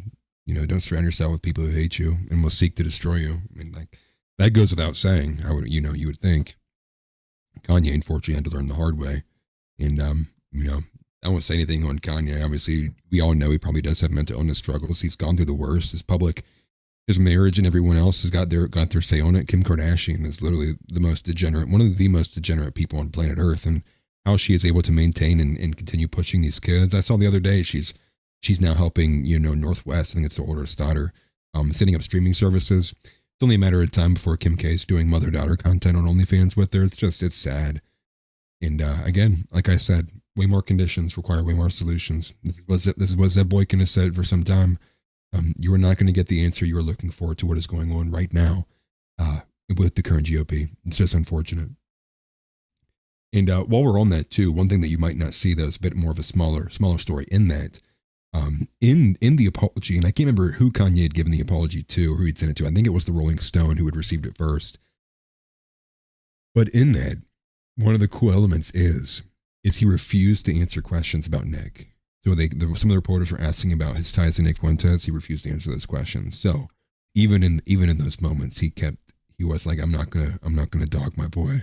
So there is some optimism in that apology, although it's overall just insane. And as always, we have the more of the same segment. Because I told you we're going to be doing this every stream. It's every single day, and maybe today's a bit more because it is Holocaust Remembrance Day. But there's two elements with this. The first one, even Permabola, which is a popular, prominent X account on the Groper side of the space, he says it feels like they're a Holocaust Remembrance Day every 2 weeks or something. Make that every 6 hours, depending on what time zone you are in. Quite literally. And so what's he talking about here? Now this is on the Holocaust Remembrance Day, and it's like it didn't begin with killing, it began with words, they're doing this push, like we gotta start censoring people, burn the First Amendment, yada yada, I'm not listening, I'm not gonna make you guys listen to that. However, I will make you listen to the second one because this comes from TikTok CEO. So this isn't Larry Ellison, but it is their CEO. His name is Adam Presser. Let me get rid of some of these. Because apparently TikTok over the last 36 hours has completely collapse on itself in terms of the censorship going on with it. Also, yeah, make sure you smash the like button or I'm going to assume you're Somalian. I don't know, what's worse, being a homosexual or Somalian? No, I almost put that on the poll, dude. No, you know how they do here, dude. But here's this quote from Hot Twins. It says, "Why are Zionists protected class?" And what you're seeing here is that TikTok's new CEO, Adam Presser, says that users can say that they are a proud Zionist, but using the term Zionist in a negative sense is hate speech and accounts are already being banned for it. Here's this little minute clip here. The change to designate the use of the term Zionist as a proxy for a protected attribute as hate speech. So if somebody were to use Zionist, of course you can use it in the sense of you're a proud Zionist, but if you're using it in the context of degrading somebody, calling somebody a Zionist as a dirty name, then that gets designated as hate speech to be moderated against. Over the course of 2024, we tripled the amount of accounts that we were banning for hateful activity. We also have, I think, over 24 Jewish organizations that are constantly feeding us intelligence and information when they spot violative trends. There is no finish line. There's no finish line to moderating hate speech, identifying hateful trends. Bro. Dog, when he turns to the side, dude, I about can't see the woman. Boom, dude, can you see her? She disappeared. No, now I can see her, can't see her. Now I can see her, can't see her. My gosh, dude. Bro, he could probably deadlift more than me with that thing, to be honest with you. Just hook that thing up, dude.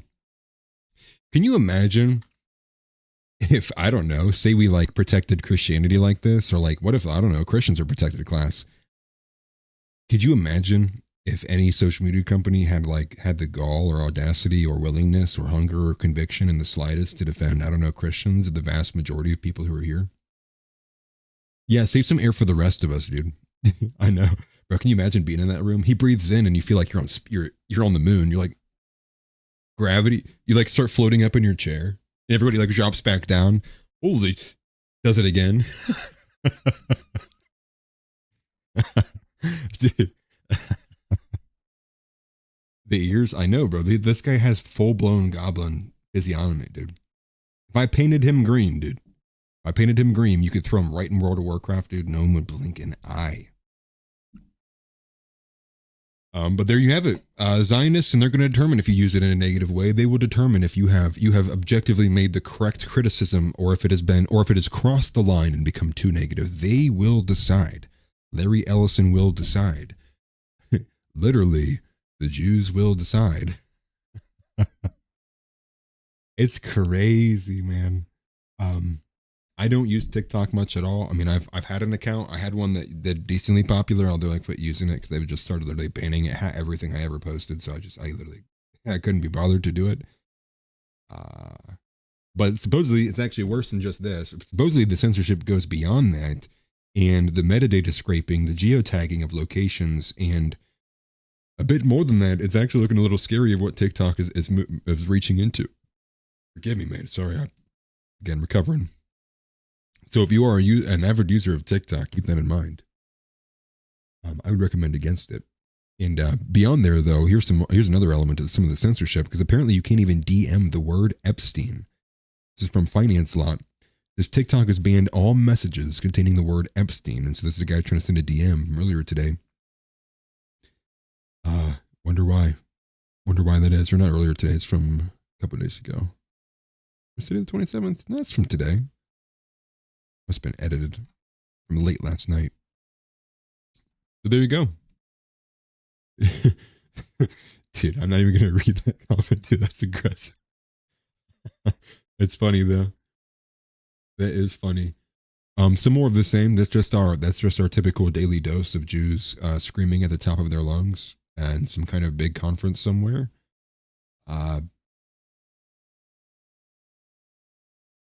More of the same. I might need to add that section in here, honestly, because quite literally it is every single day. They're going out, they're gathering hundreds of voices, Israeli or the American. It's being led by people like Mike Huckabee and others. Every single day, they're galvanizing their base to the anti-Semitism that's rising on the right. It won't stop. And there was a couple other things I wanted to touch upon too. Hassan got to. Did you guys see this? I wanted to play this. This has like almost no relevance at all. But this was crazy to me. Hassan got like cucked in real time. Like, tell me you guys saw this, dude. I was blown away with this. Tick says he's edited. Nah, I'm edited. No, Tix, I'm edited. Dude, I'm about to say that to people and I have no idea what I'm saying. No, bro. I'm edited. Me. You're not edited. I'm edited. Listen, dude, give me a break. I'm recovering. But watch this, man. This is Hassan getting cucked in real time. Apparently, he's dating this chick. Her name's like Valkyrie. She's like another streamer. I don't know who this person is at all. Let's go for retarded. That's funny. I don't know like really much about this streamer, just that she's an e-girl and rules never changed. Never e-girls. But bro, I need like the horny jail thing, dude. Where like the Doge dog comes in with the bonk. Horny jail, dude. But listen to what she says here. Listen to what she says to this dude. I have no idea who this guy is. No, women are very sexual people. Yeah. Oh, no, I know. Yeah. I know. You mean, you know. Yeah, I know. You know, too. I mean, I don't know really, but I know. I heard about it. Want to find out? I mean, sure. So I'll play it again. They're talking about women are very sexual, is what she says. I'll put my glasses on for Tix. He's requested. Tix has requested. I'm doing stuff for free. But this is what she says. She literally verbatim says, women are very sexual. Do you want to find out to a random guy while her boyfriend is 2 feet away from her? No, women are very sexual people. Yeah. Oh, no, I know. Yeah. I know. You mean, you know. Yeah, I know. You know, too. I mean, I don't know really, but I know. I heard about it. Want to find out? I mean, sure. Okay, anyways. No, women are... Bro, dude. Bro. What are we doing? Like, look at this guy's reaction, dude. That's gold, bro. Like, the fact that he had more of a reaction than Hassan.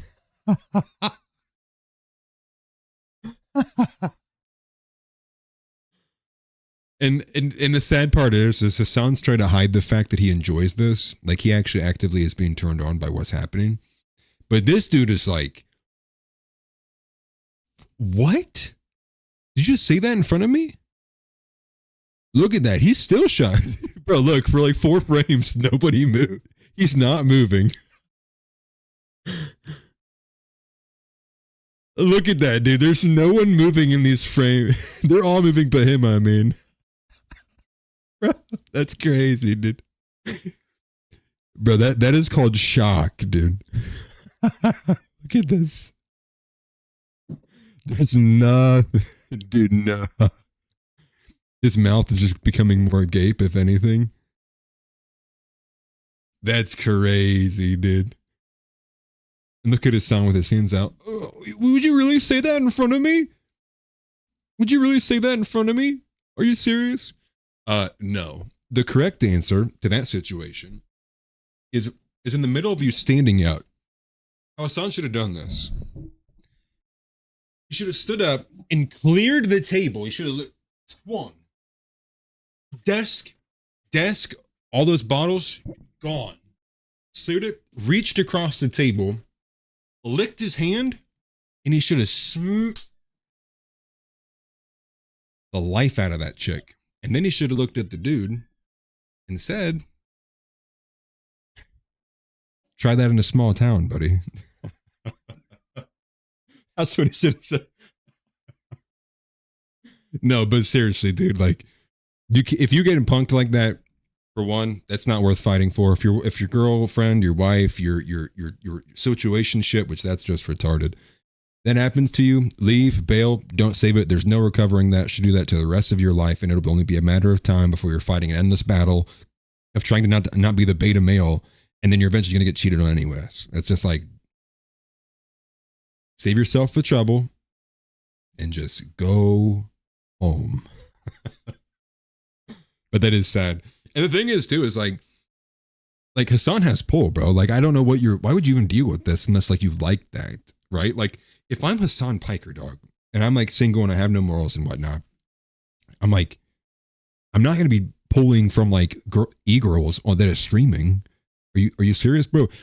Like, it's a millionaire who walked past like, you know, Greg's Auto and like the BMW facility and walked past all the Teslas on the lot. And he walked into a pawn shop and said, do you have any extremely used and soiled bikes available for sale? And they were like, I don't know, dude. We have one that somebody just turned in like 30 seconds ago. And he was like, don't even need to see it. I'll take it. It's like, bro, dog, you don't need to be doing this to yourself, man. you could do a lot better. Listen, if I was thinking of the morals in my, I know, I'm just saying, if I was in his shoes, I'm just like, I cannot understand the decision making here, right? Like, at least go be an Andrew Tate, right? That's at least more respectable than being a rich dude who's still cucking himself. That's crazy. That's crazy. I just wanted to make sure you guys saw that, dude, because it blew me away. It's like a 20-second clip. It's like, what? What? Piker's mostly a sociopath. He's got to be, dude. He shocks his dog because he doesn't sit still. Bro, it's crazy. Like, he just wants it for like on stream to like look at for people. It's like, is that to get the girls? Isn't that crazy? He shocks a dog because he's a sociopath and he wants it on stream because he wants people to like him. And I would assume an element of that is because he wants girls to like him. And then doing all of that, the girl that he gets is someone who cucks him live. It's like, dude, oh my God. Saves. Shouldn't be swearing or using God's name in vain. And that's a big mistake for me.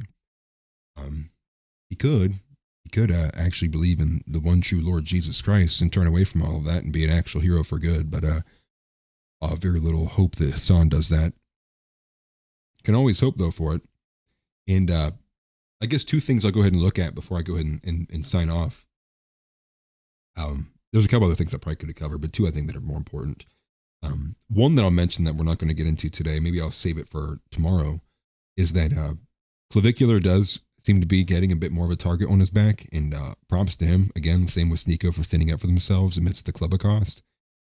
But it does seem like with the way the Clavicular's going and being with Vitali, I do fear that Clavicular will put himself in a situation that he's going to get hurt. And you see the way that a lot of these people talk. They see a white man like that with confidence. There's going to be people who are going to try to gun him down. They hate that. They see a white man. They see a Wang half certified, going hard as fuck, and the other racists want to put him down and harm him. And not even just the other races, just crazies too, a bunch of lefto weirdos. And so I just hope because I heard Nick mention this too, but I'd even take it a step further. I think he needs to seriously like be thinking about the people he's putting around him, because the dude's got a really bright future ahead of him. And as much as I disagree with the overall what he's doing, he's also like not even 21 years old. An adult, yes, but in today's day and age, apparently that means, that give him a couple more years and we'll start being a bit more critical. But just to say, I think one of the last things I want to see on my feed if I wake up to in the morning is seeing somebody had done something to clavicular because he put himself in a bad spot. So I just hope he takes that to heart, and I think hopefully with experience over the last week and over the weekend, he will take that into account, given that what people are trying to basically what's the word? Knock him down a peg. That's how a lot of people feel about him. They think he's some big douche Chad, and of course, when you're at the top, all anybody wants to do is take you down. So it's on those notes. I do hope that he'll be okay.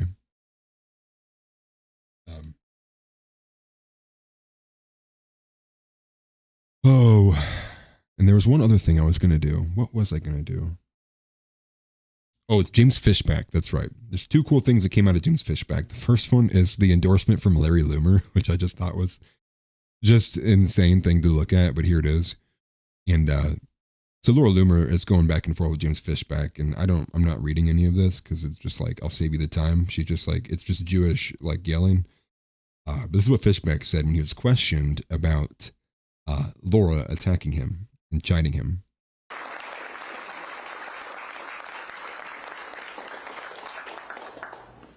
While on the subject of unhinged women on the internet, whoa! What's your response to Laura/Larry Loomer calling me a sociopath this past week? I am proud to have Larry Loomer's endorsement. That's what he says. He just makes a little joke out of it. He said, I'm proud to have Larry Loomer's endorsement. And I have to say, credit to Fishback. You know, when Vivek was doing his cadence and everything, it was all on the line of what we've come to expect from typical MAGA influencers. Fishback, if he's fake, he is perfectly masking all of the things that you would expect to see and would want to see from an America First candidate. So all things aside, like regardless, this rhetoric is permeating and it is being successful. And he's doing a master class at carrying it and getting the attention from the right people. And like I said before, and I'll say it again, I'll reassert my position. Temporary allies are necessary for politics to be a thing. Strategy is a thing. And no matter how you feel about him, as long as this rhetoric is permeating and he is continually doing the right things, we will applaud. The moment that he steps away from that and he shows his back, if there is one, we will begin to be critical of that. But right now, the push here is to get more rhetoric like this, show the world and the platforms and the states and the regions and the counties that a candidate can run on this platform. He can say Christ is king. He can say America first. He can say we're going to ban, like he said, we're going to go to Palantir and many other things that is degenerate we don't want in our society, that we can push for syntax and show that it can be successful. And that's why we need to be supportive of that. And also too, I'm beginning to become less suspicious actually of Fishback as time's gone on. Although there are some smaller things that hold me back, just like Christina Pushaw and the Bill Ackman connection. But this is the more significant thing that came from Fishback today. Miller Reed says, getting my family in Florida to vote Fishback. That's awesome. That's great, man. Good job on you for that, brother. This is what he says, and I'll play the video.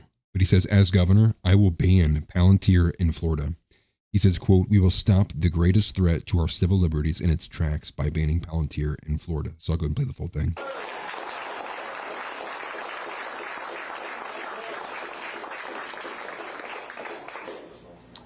And second, we will stop in its tracks the greatest threat to our civil liberties today. And that means banning Palantir in Florida.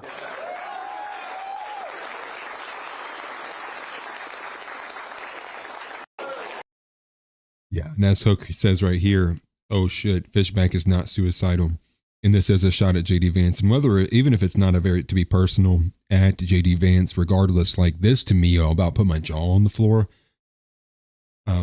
And is a huge, massive, like, that's a huge W, right? And so this is somebody who is, obviously everything going on with the Israeli sentiments, but this is now taking it to a whole other level. This is taking direct aim at the blue chip people who put JD Vance on the map, and by directly stating they will ban Palantir from Florida.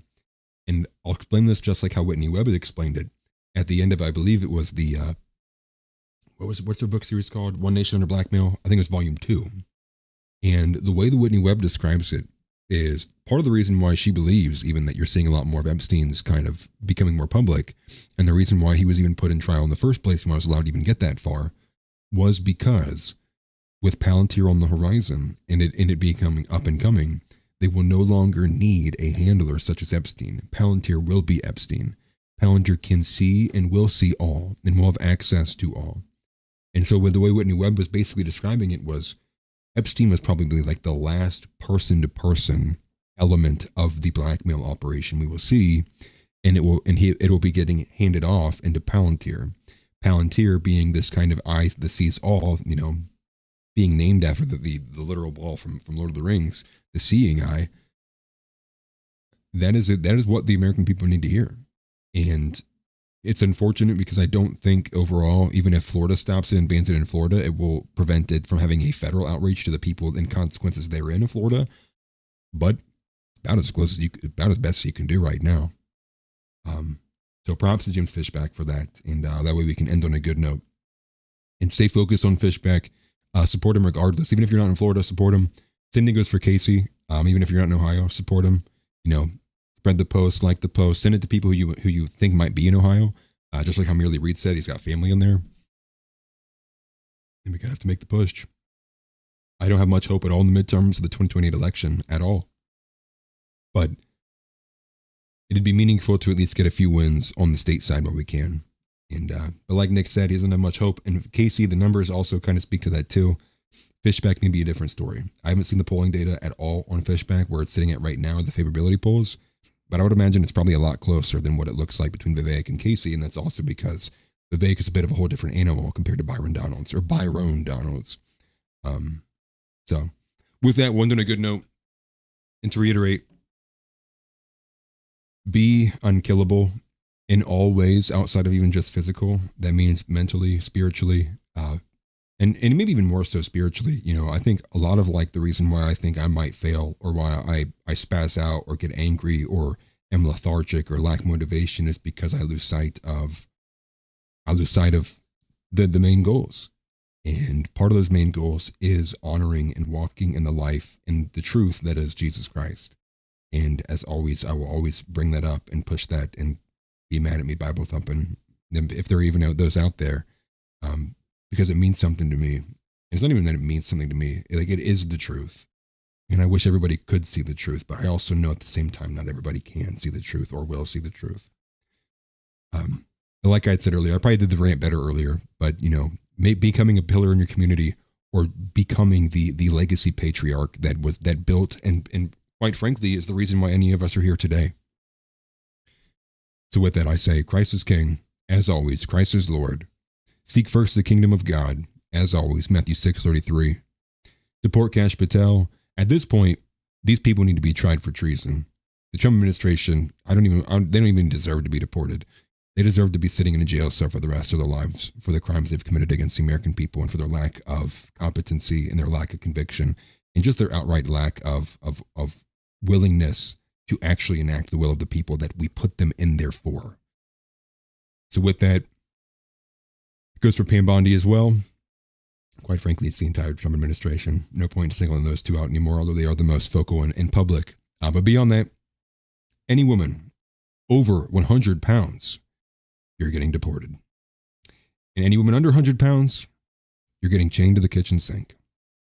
Welcome, welcome to the Groyper America. Appreciate seeing you guys all here. It was lovely to be back. I appreciated being back. And again, I still feel great that SNEAKO saw the stream. That's awesome. I know a lot of you guys might not like him, but to me, that was a cool moment to have. And I'll be seeing you guys tomorrow. We'll be kicking it up a notch because now that I feel healthy, we're going to be catching up for what I missed the last couple of days. So be back tomorrow and hopefully with much better news. And with that, you guys take care. Peace out. Get up and get out. Get out. Get out. I have a question for you. Say Christ is Lord. Say Christ is Lord. Say it. You say Christ is Lord. Get out. Get out.